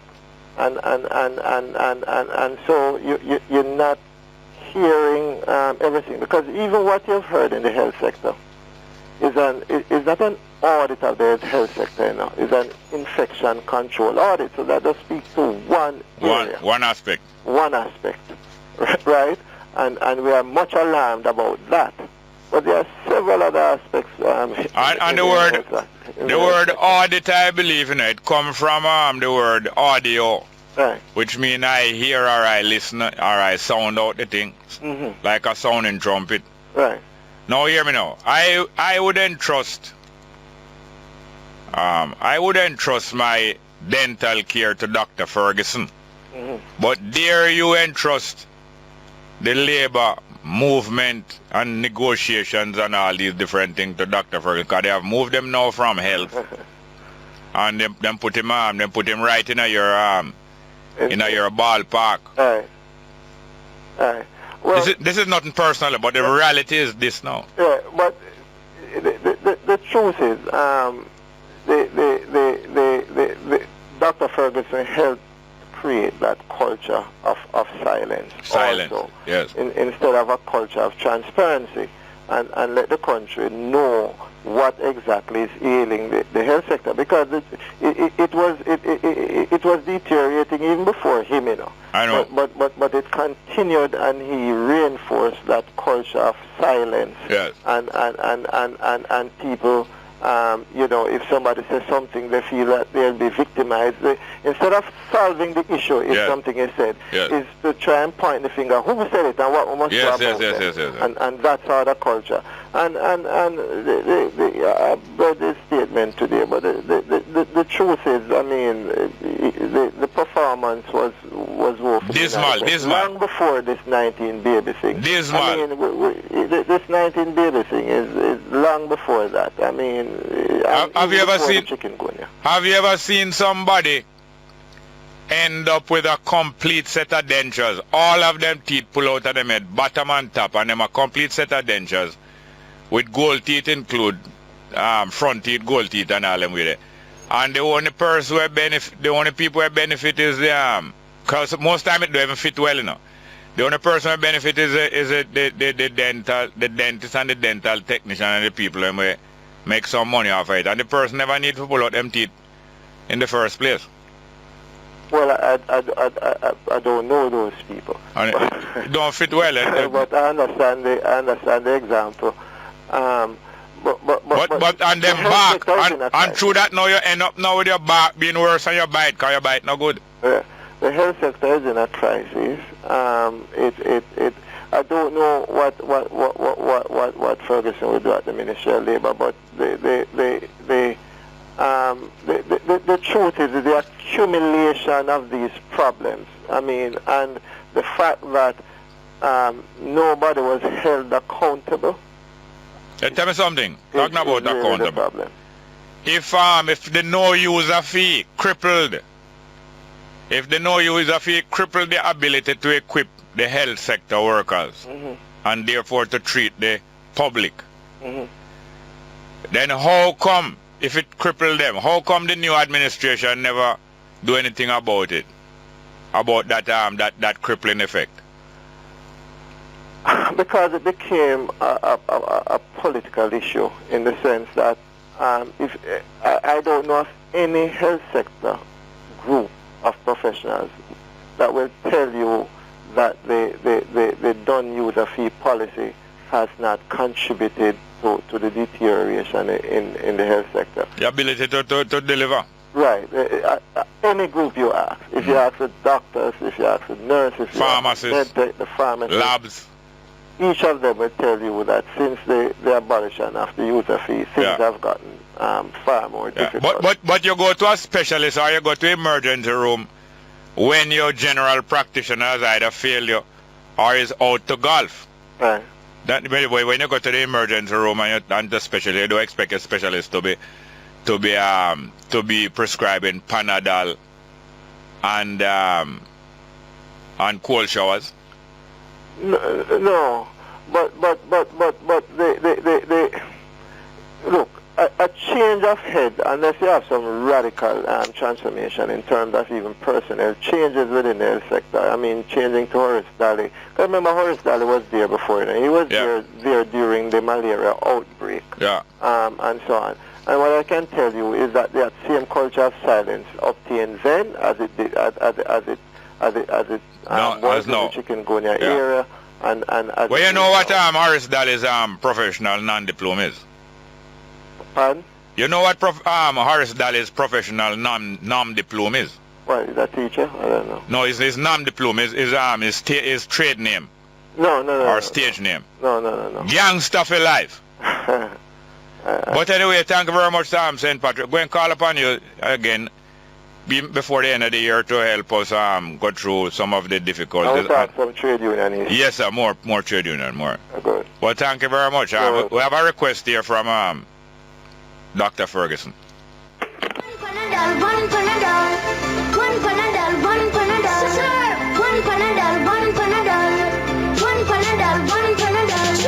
Mosquito 1, mosquito 2, mosquito jump in a hot color, mosquito bite me, mosquito bite you. But me tell you what a mosquito bite can do. We come here, we not hear what they done here. We not the flu, the measles, pneumonia. A diarrhea make pit in the belly run ya. But the first we are here chicken gun ya, eat down ya. No know who bring it come ya. Well,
one panadol quick. Unu come here, unu no hear what they done here. Unu the flu, the measles, pneumonia. A diarrhea, me pit the belly run ya. But the first we are here, chicken gun ya, eat down ya. No know who bring it come ya. Well if I play Nara, bus or a Honda. Some see a mosquito, nobody no sure. But he make a bag of young people a move all. A bag of young people a move all. He make a bag of young people a move all. A bag of young people a move all. He make a bag of young people a move all. You see them, you see me, give me your feet.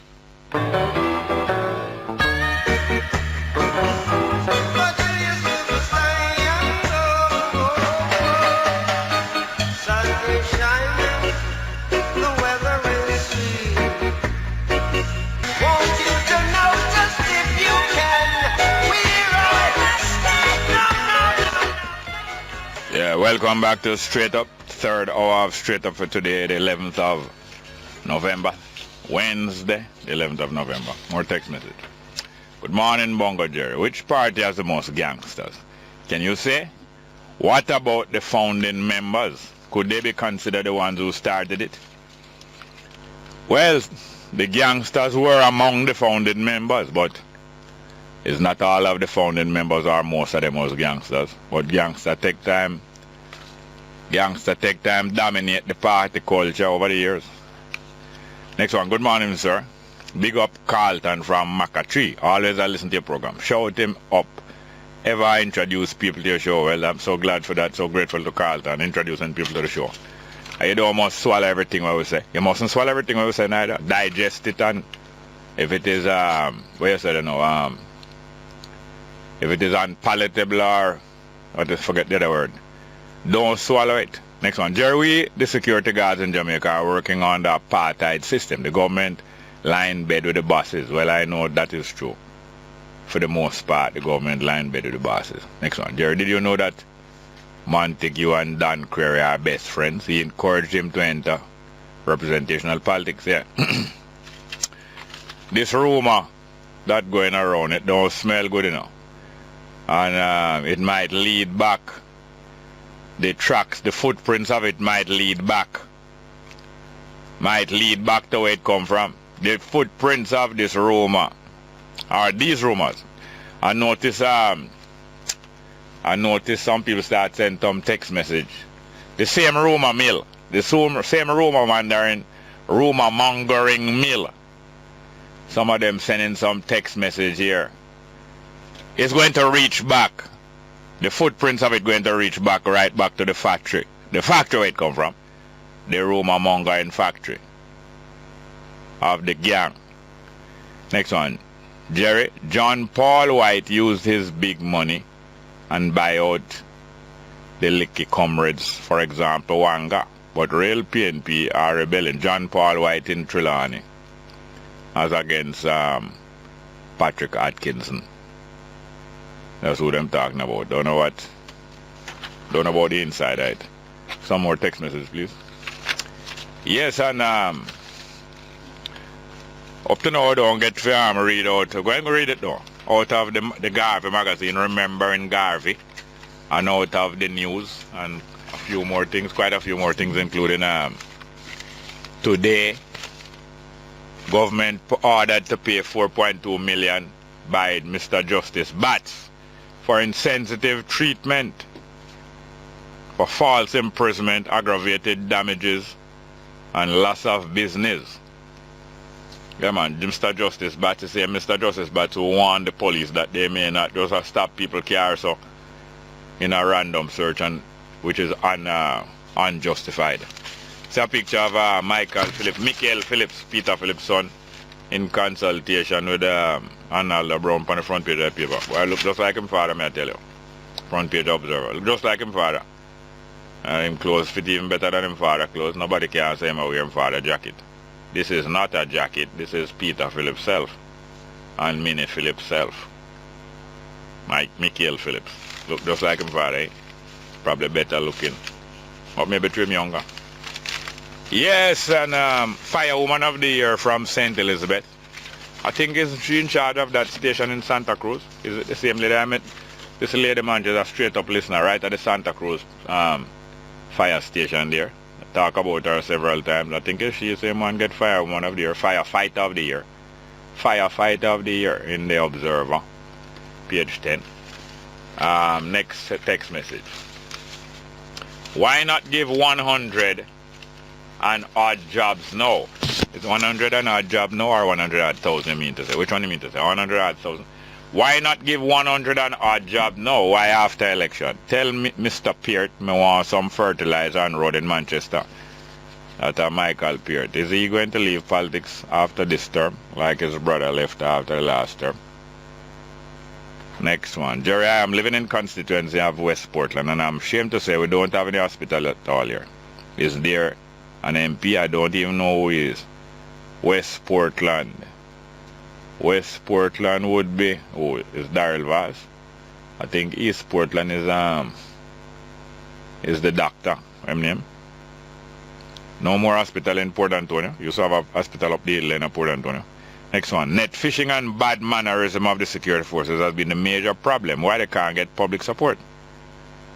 We want to talk to somebody, we have somebody in line to talk about them thing there as a guest. Maybe tomorrow, maybe next week. Next one. Jerry, better days are coming and the future is looking bright. Straight up. No, explain more to me. I know I am working for the future and toward the future. Many other people are working for themselves, not looking for no handout or not looking for no political savior. But you must explain what about the future is bright and so on. I know me and my people and me and many other people working with them family, working with them workmates and so on to make the future bright and better days come. Explain what you mean if it's a political day you're talking about. But you don't must follow what I'm saying. You can't write a text message like you want it. Next one. Jerry, are you PNP or GLP? I think it is GLP. You're not thinking at all. You can write, but you can't think. I don't know the way to tell you keep on writing.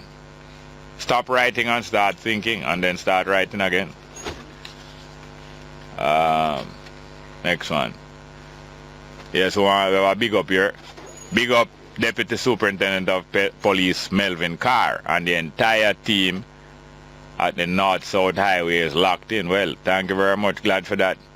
Alright, big up Deputy Superintendent of Police Melvin Carr and the team at North-South Highway. Thank you very much. Straight up. Appreciate that.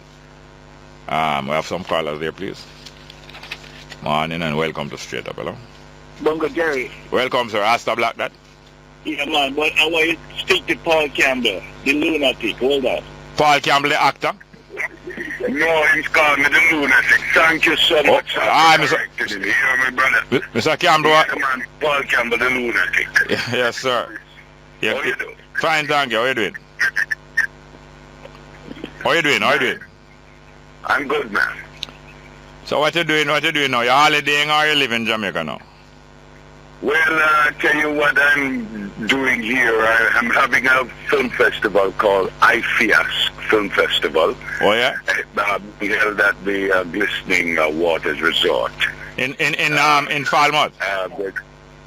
Go ahead. In Falmouth? Yes, man. Okay, but what is the name IFIA? How you spell that? It's I as in ice cream, PHIAS. And what that is you know, that stage where we move from the cocoon to the grand flowering of the butterfly. Yes, yes. Well, it's the concept is strictly my coming back here, introducing, getting all of the filmmakers locally, kids who are interested in the business of making films and telling their own stories. You know me, you know me. Yes, man. About that. So, yeah, man. You know, that is what the festival is about. You know, too often that other people speak on your behalf and your history come out incorrect. Yeah. So if they now know how to tell their own stories, and I think a film festival of this kind this is exactly what it's geared to, as well as to show off some of the films that they have made. So I'm very happy to be here. You know. So when is the film festival due? The film festival is Thursday the 12th of this month to the 15th at the Glistening Waters Resort. Okay, that's tomorrow to Sunday? That's correct. Also have a film called The Heart of Summer, which is in premiere there, a film that it's unlike anything else I've ever done. You know, usually they love me playing the villain. but this one is the other side of the spectrum, you know. So I'd love to have everybody there to come see it. It's not a pricey film festival because we made sure that that was not the case. Yeah. $10, and for kids, $5. Okay. It's not. Yes. So it will be screened at Glistening Waters daily?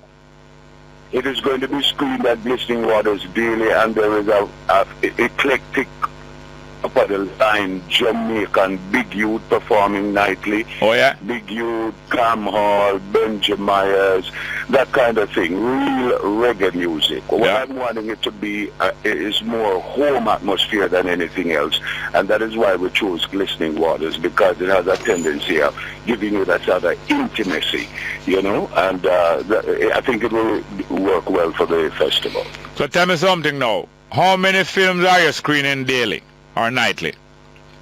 We're screening daily at least 5 to 6 films daily.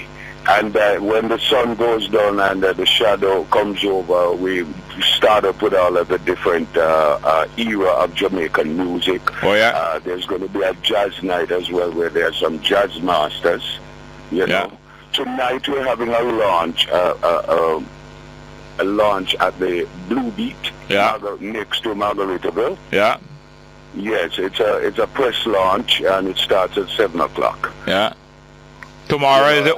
At that place, I'll be able to talk to so much more people, you know, and it'll be interesting, because what we're doing as well, you know, Bongo, man, we want to really, Bongo Jerry, sorry brother, what we really want to do is to continue. Don't want to have a film festival for 3 or 4 days and then disappear until next year again. Yeah. So we want to join forces with people who are here locally and established, so we can continue like art shops. I will still come back to Jamaica in the next 3 months and run a line of know how to do it.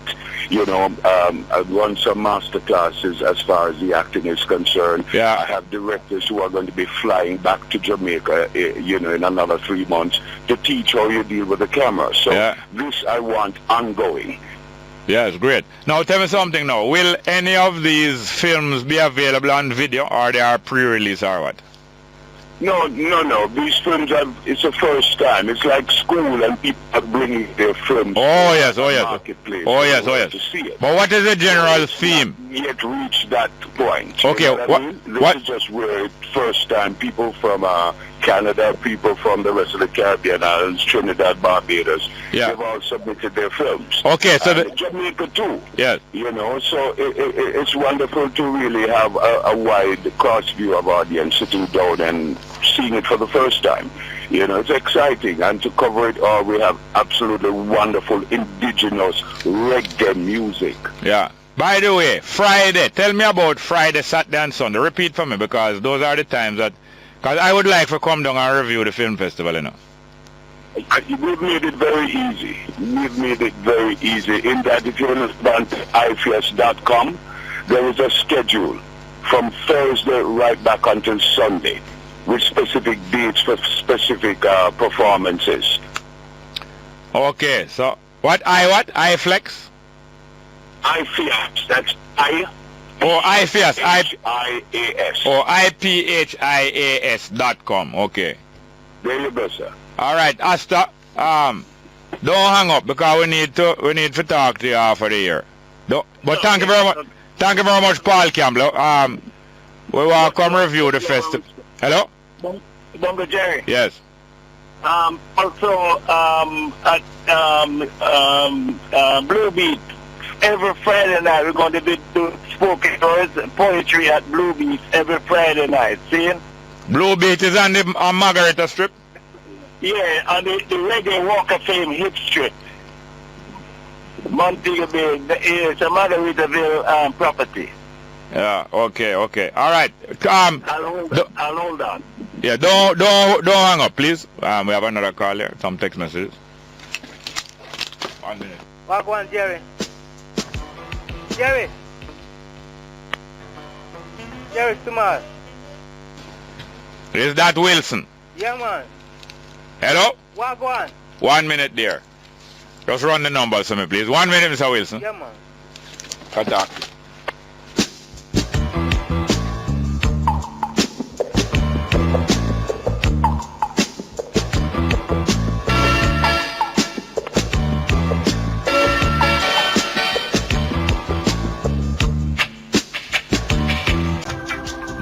977-7638. 977-7638. Toll-free line 1-888-991-5155. Toll-free 1-888-991-5155. Digicel number 618-1823. Digicel 618-1823. All straight lines. Text line 899-7657. Text line 899-7657. We also stream live at www.newstalk93fm.com. www.newstalk93fm.com.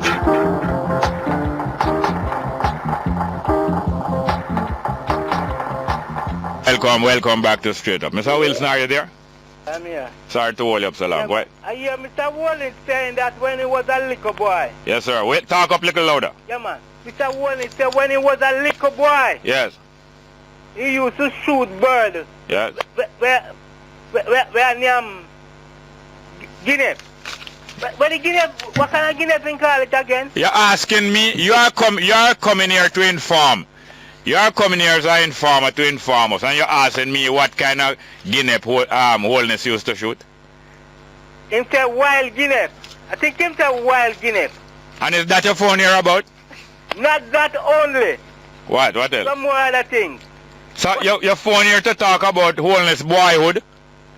What I'm asking you a question. I used to grow up in Clarendon. Yes. And I know Clarendon grow and produce a lot of Guinea. Yes. You ever see wild Guinea yet? Is that your call for ask me about wild Guinea? So what? I can't answer your question. All right, you ever see twin Guinea? Yes. What is it that make them call it twin Guinea? I don't know. No, you lie. Why they call it twin Guinea? I don't know why they call it twin Guinea. You lie. Why you tell me lie? Because you lie. You know why them call alright, when you open a twin Guinea, how it's there? It's a twin. How it's there?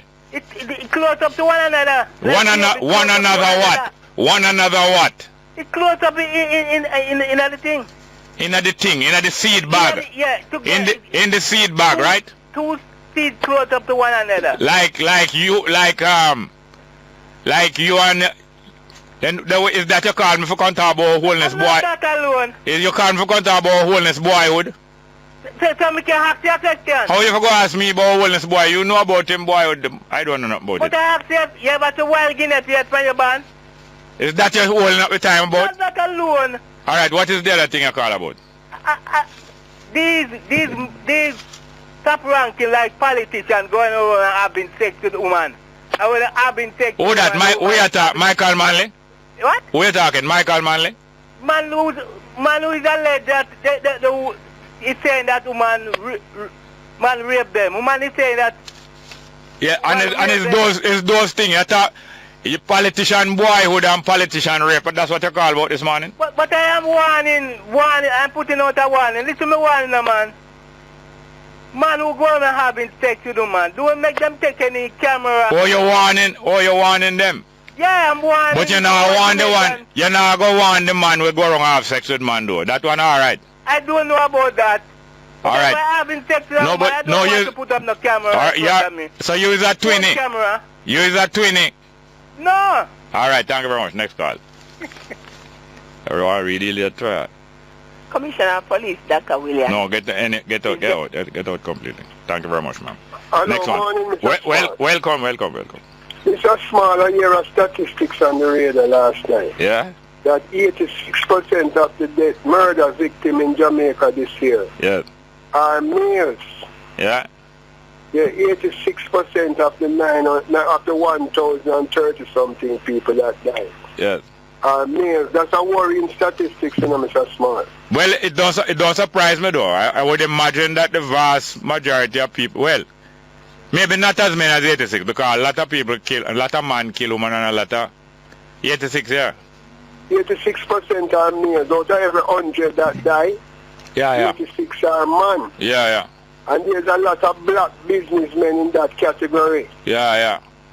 But Mr. Small, we are an endangered species as black men in this country, you know, real black men.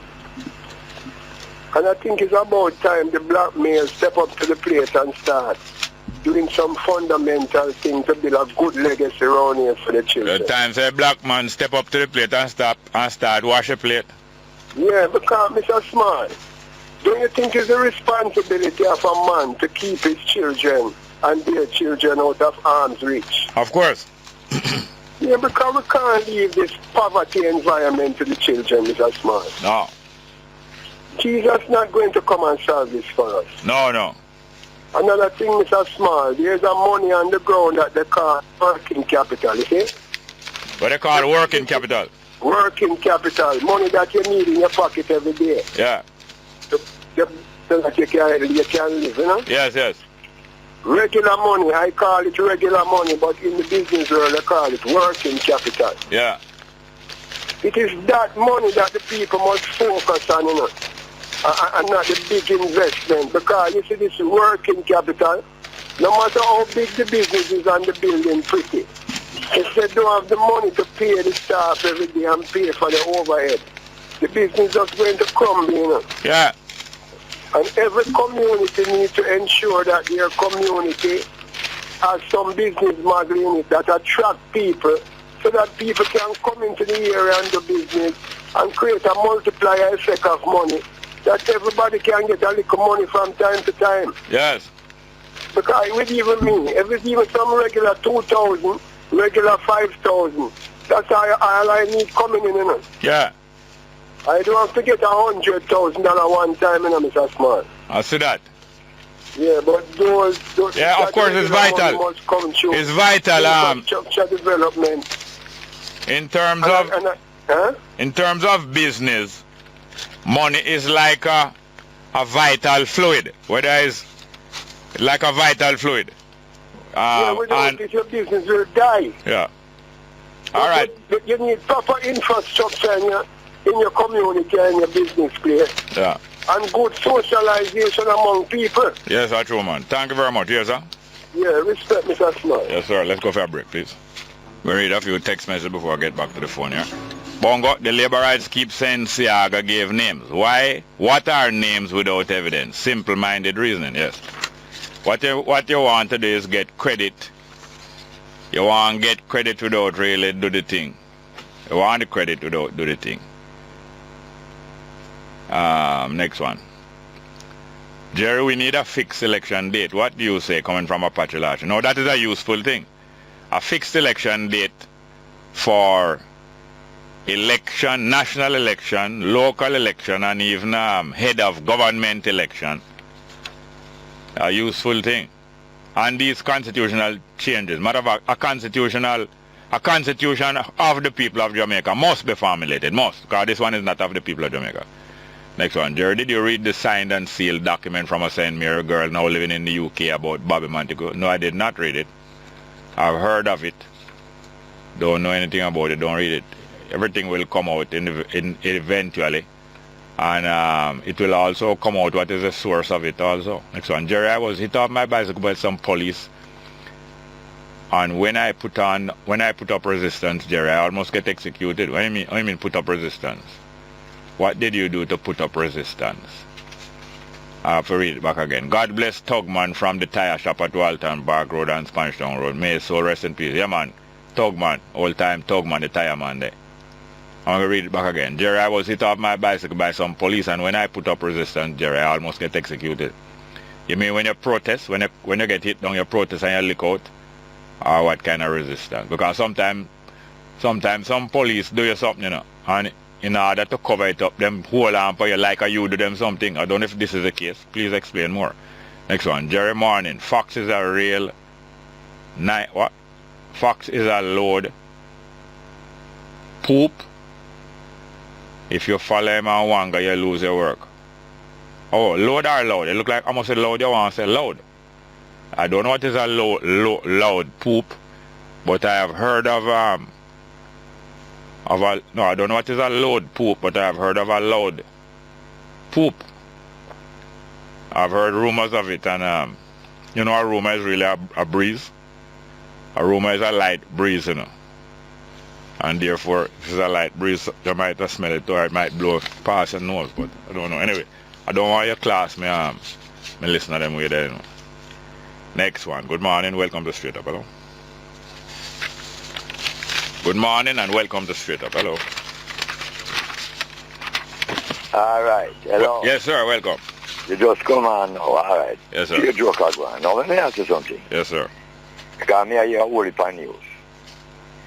I hear say the lady is 30 years old now. Which lady? The one where them claim say the gentleman rape. Or the politician, yeah. Paleo, just listen, man. Just Yeah. Sometime my head gone. Because me totally mad. Yes. So watch this now. Yeah. I can't tell me did hear. I don't know if me I hear right. Yeah. It happened 22 years ago.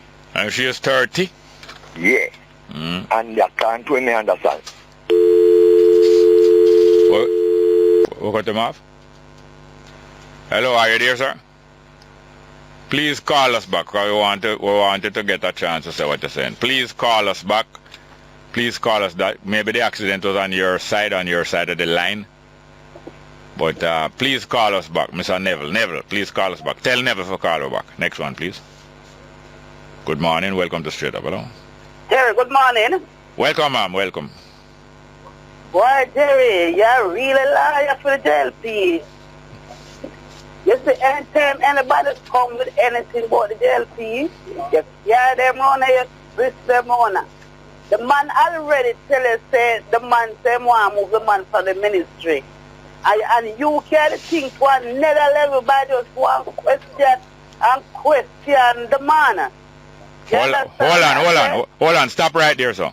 Yes. The man said that he was to be removed from the parliament. That verse say must be removed from the parliament. So you lie. You lie like him. Jerry, listen now. Jerry, you hear me?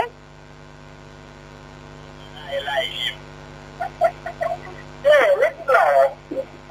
Jerry, you listen to me? Talk to me now, Jerry, listen to me now. Jerry, listen to me. Jerry, listen now, Jerry. She is beside herself. Jerry, listen to me. That is a biblical.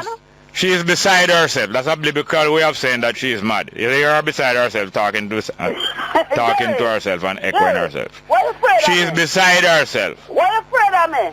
Can't sit down, Jackie Opel. Why you afraid of me, Jerry? Can't sit down, Jackie Opel. Jerry, why you always let me off? Can't sit down, Jackie Opel. Jerry, why you always let me off? Jerry, you're still there, eh? Jerry, you know you're wicked.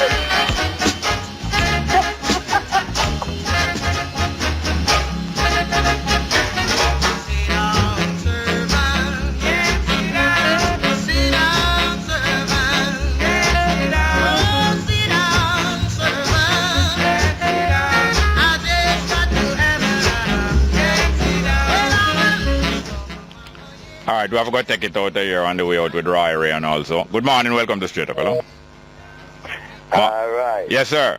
You get the real mad man now, don't you, Rez? Yes, sir. I said you play Jackie. Yes. Sit right. down, servant. Can't sit down. Yeah. You hear me? Yes, sir. All right. Because I listen to Lambert to it, bring it on, and everybody listen and hear what them want to hear. Yeah, man, lift your voice, little. May I hear you? Everybody hear what them want to hear, yes. when them want to hear, how them want to hear. A silly season double now. Yes. Most of the election. Yes. Now, everybody ask questions. Yeah. Nobody have the answer to it yet. No. Are you alone of it? I don't know. I just I'm trying to pick nonsense up. No. Hear your problem now. Yeah. Never tell you about you now. Yeah. You see, you have been there. Yeah. You have done that. Yes. And most of them, when you chat, them afraid of you.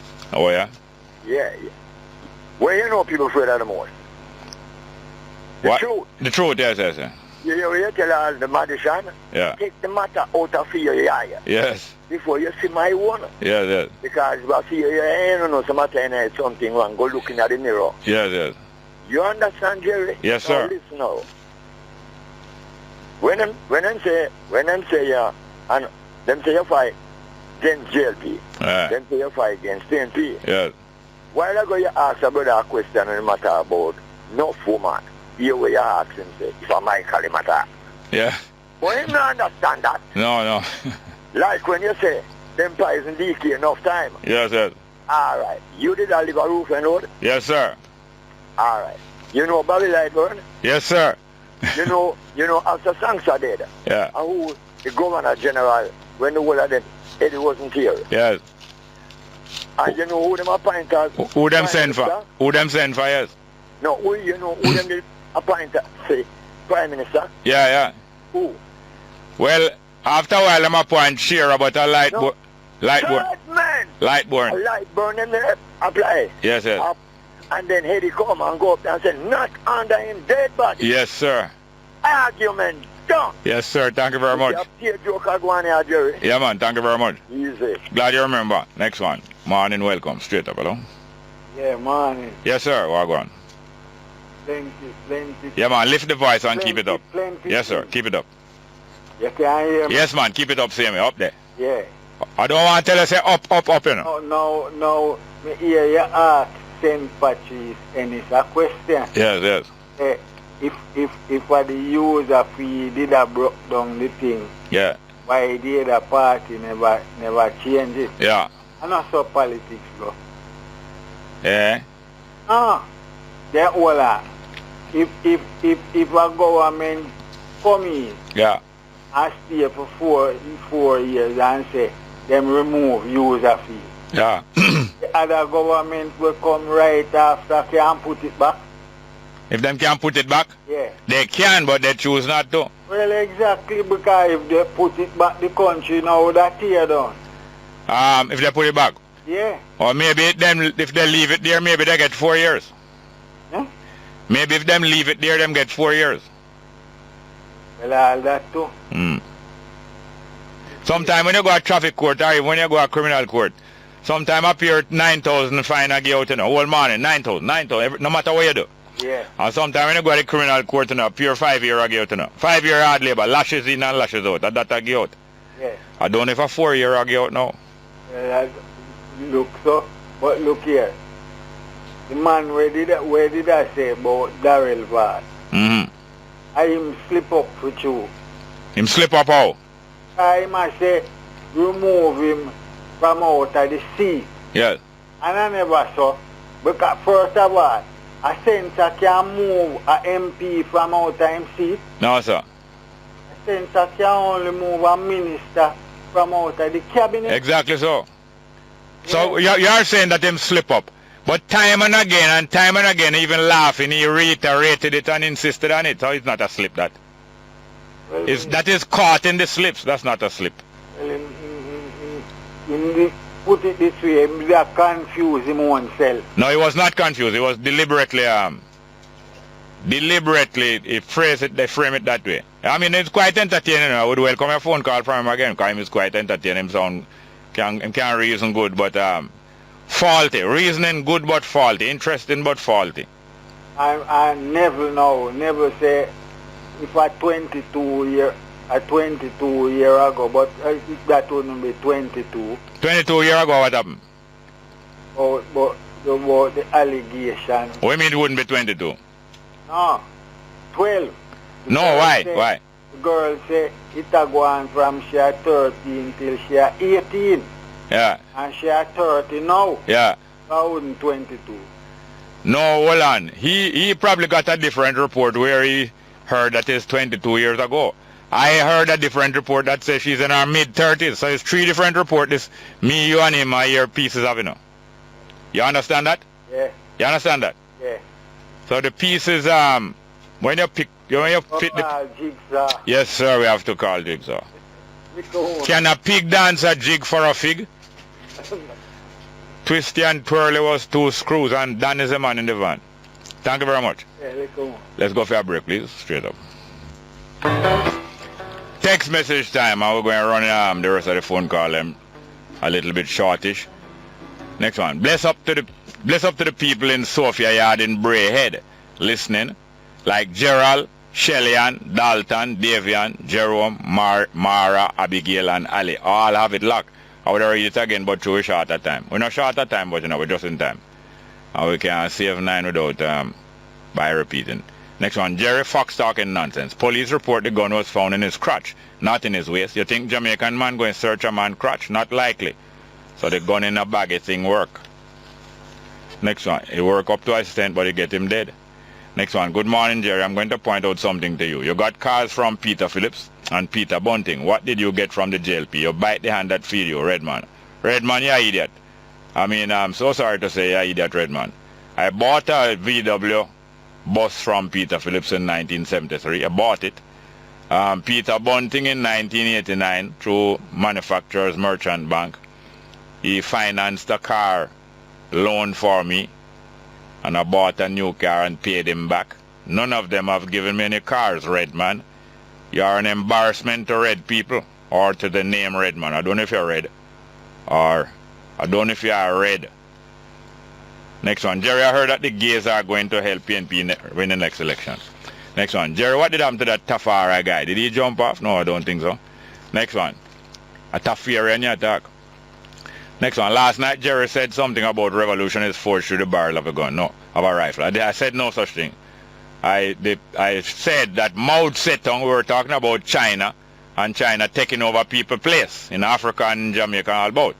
And I said Mao Zedong did say that revolutionary power grows through the barrel of a rifle. I did say that. Mao Zedong said it before me. Next one, Jerry, you should be careful with your boom by comment on LGBT-friendly UWI. I don't want you to end up like Bain brother. Next one, yes, Jerry, him say Dr. Fenton must go from his seat in Parliament and Simon live at 7. Yeah, man, I eat that him take over. Well, now take me for that. They want to come take the program for that. I use them want to come use the program, and they don't know that we are not user-friendly under no circumstance. Thank you very much. Let's get back to the phone. Morning, welcome, straight up. Go ahead, please. Go ahead, please. Morning and welcome to Straight Up. Hello. Go ahead. Not coming? Yes, sir. How go on? Yes, sir. King Selassie, Jarastafari. Yes, sir. Give thanks, man. I trust me, I've been waiting forever, you know? Yes, sir. Go ahead. Yes, Mr. Small, this morning I look on the laws of the land, you see? Yes, sir. And I look how nature create laws, and nature not bias with this law, you know? Yes. When you're in nature where you're just in nature where you have to get yourself out, but nature not going to adjust himself for you. Yeah. See, now man come along and man agree, come together and set laws, Mr. Small. Now the laws the man set, whether you're rich or poor, black and white, you're supposed to go by the law. If you breach the law, whatever the law said, whatever consequence of that breaking that law, you're supposed to face the consequence.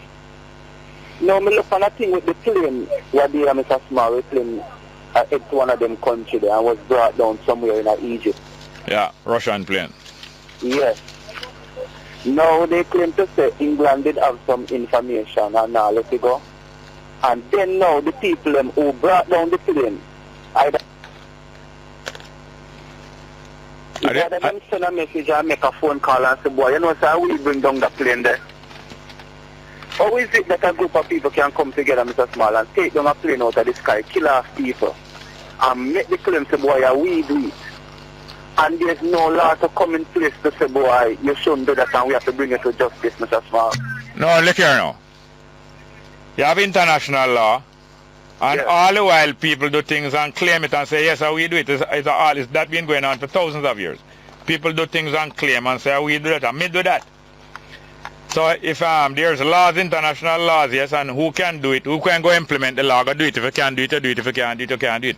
We're short of time. Call me tomorrow early and we have more time on it. Yeah, man, give thanks. Thank you very much. Here's next one. Morning, welcome. Straight up. Yeah, Bongo, sir. Yes, I. Go ahead, please. Talk up some more. Yeah, man. Bongo, Jerry. Yes, sir. Yeah, you're right. Yes, sir. Yeah. After over one year and about 4 months now, Labour finally get a minister. A minister? Yeah, because now after Roger Clark did pass off. Oh, yes. She did get Kelly. Him an agriculture minister now. Yes. But as I don't show the eye already, something would have get shafted and the Labour ministry get shafted. Yeah. No matter how him did it, him could not run the two ministry. And most of agriculture matters him did I really deal with. Yeah. So we see the Labour ministry finally get a minister now. Although Kelly was there also. Not Kelly, what name? Dali was Minister of Finance but helping out in negotiation. Or he was with Labour. I think he was in finance. No man, he must financing there, you know. Finance. Come from, you know. Yes. With responsibilities for the Wage sector. Wage negotiation, yeah. Right. Yeah. So we see now Mr. Ferguson now, Dr. Ferguson rather. Yeah. At the Ministry of Labour. Yes. And we have to go with him now and do the delivery. Delivery? Yeah. Or pull no teeth. Lord deliver us. Bongo Jerry. Yeah. I see you now take a call from Betting Gaming and Lotteries Commission. You No. All right, Jerry. Well, thank you very much, yes, sir. Bless up. Next one. Good morning. Welcome to Straight Up, hello. I was sending out a birthday greeting to a 77-year-old brother Yeah. of mine Yes. in town Muslim. Yeah. He might come here today. Yes. And listen, you know what you do. Yeah. You know, entertain them. I don't matter about Peter Bunting and Peter Phillips. You know, entertain them because I am Peter Phillips is a good friend. You know, I'm a better friend than you. Yes. Jerry, all right? Yes, man. Yeah, man. Argument done. Thank you very much. Easy. Next one again. Good morning and welcome to Straight Up. Good morning, Jerry. Welcome, sir. Just 1 minute after time. Respect to Paul Campbell and Asta Black. Yes, sir. Wish them the best for them show. I do. Say they have one of my girl, Pam Hall, involved. Why, she is lovely. Glad when she make her money, you know? Yeah, man. Your man has been not a girlfriend. She mash up a show later. Look, I want you keep your distance from Pam Hall. She is lovely. From Pam Hall. All right. Yeah, man. J-Man Pam. Them say you can't catch Quark, you catch him shot. Are you here reported on George Davis and Khalil show this morning? Yeah. A number. And I tried to get them, but I couldn't. So I'm going to ask you. They tried to report the, what they call, number of police per 1,000 of population. Oh. And him quote a 500 odd figure, and then him come back and say it's 296 or something near 300. But that is just the total population and the total population of the police force. The only two numbers you need. So I'm going to see where the discrepancy come in, why they have difficulty calculating the figure. Yeah. So me just ask them to sort it out, you know, which number they can't get. Yeah. Because it's just two input. Yes. So may I listen out for you, them tell me which are the figure correct. All right. Thank you very much, Jason. Cool.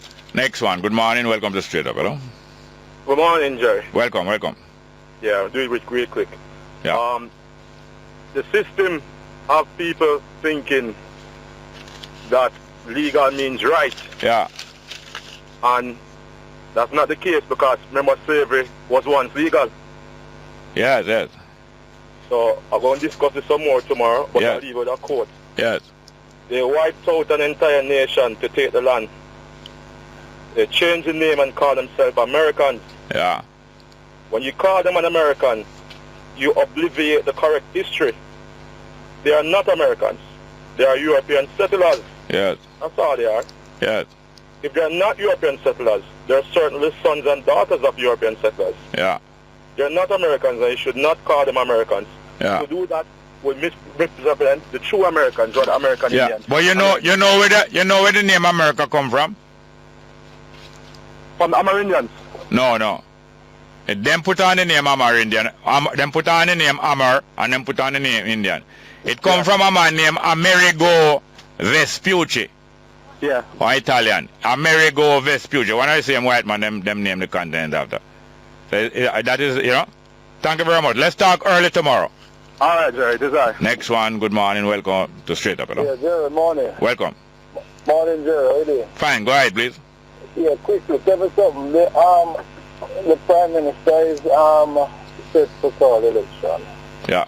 I understand that there might be an announcement Sunday. But listen, Jerry, is it right? I put it to you, Jerry, that speak up louder. There's some questionable situation here. Yeah. Like for instance, the TC Bank audit. Yeah.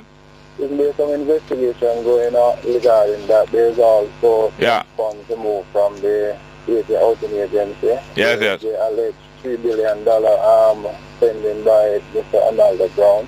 Yeah. And the contractor general has to come in and do some report. Yeah. Now, you cannot dissolve Parliament with those outstanding matters and run to court election. I thought we would have had those. There's no system in place. All right, hear this now. Call me early tomorrow. We can talk about it comfortably, right? Sure. Thank you very much. I want to thank my producer also, Tanya Richards, production assistant Monique Edwards, broadcast technician Ashley James. And I want to thank Ryan send some new music. And we're going to play it. What the first one name again? We're going to play it. Neighbors, I'm Sorry. Number 4. Neighbors, I'm Sorry by Ryan. Straight up.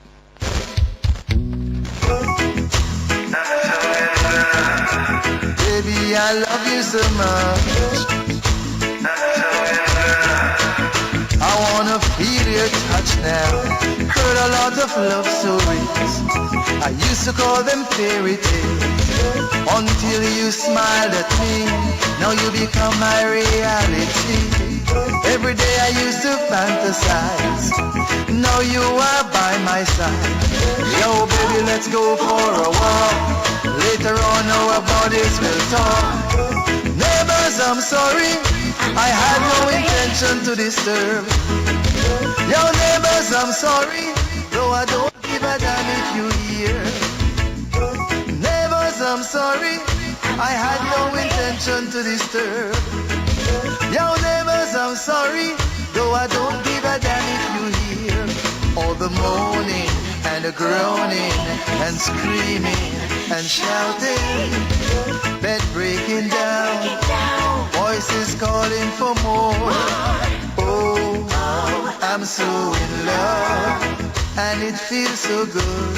Oh, I'm so in love, no more running around. Oh, I'm so in love, and it feels so good.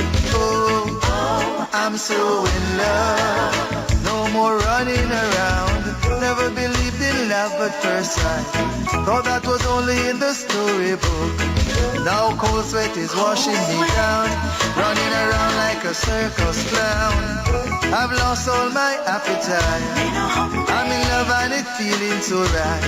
I feel the blood rushing through my vein, and the weatherman say that tonight it will rain. Neighbors, I'm sorry, I had no intention to disturb. Yo, neighbors, I'm sorry, but I don't give a damn if you hear. Neighbors, I'm sorry, I had no intention to disturb. Yo, neighbors, I'm sorry, but I don't give a damn if you hear. All the moaning and groaning and screaming and shouting, bed breaking down, voices calling for more. Oh, I'm so in love, and it feels so good. Oh, I'm so in love, no more running around. Oh, I'm so in love, and it feels so good. Oh, I'm so in love, no more running around. Heard a lot of love stories. 93 FM, heard everywhere. Good afternoon. It's Wednesday, November 11, with the 12 o'clock newscast here on News Talk 93 FM. I'm Shanice Brown. Coming up in this newscast, Auditor General Pamela Monroe Ellis says the National Road Operating and Constructing Company has racked up more than $300 billion in debt in the past 6 years. Government signs memorandum of cooperation with the United States Immigration and Customs Enforcement Agency. National Water Commission to acquire 50,000 new water meters and 25,000 valves for more than $7 million. And the People's National Party and the Jamaica Labour Party sign MOU covering political debates.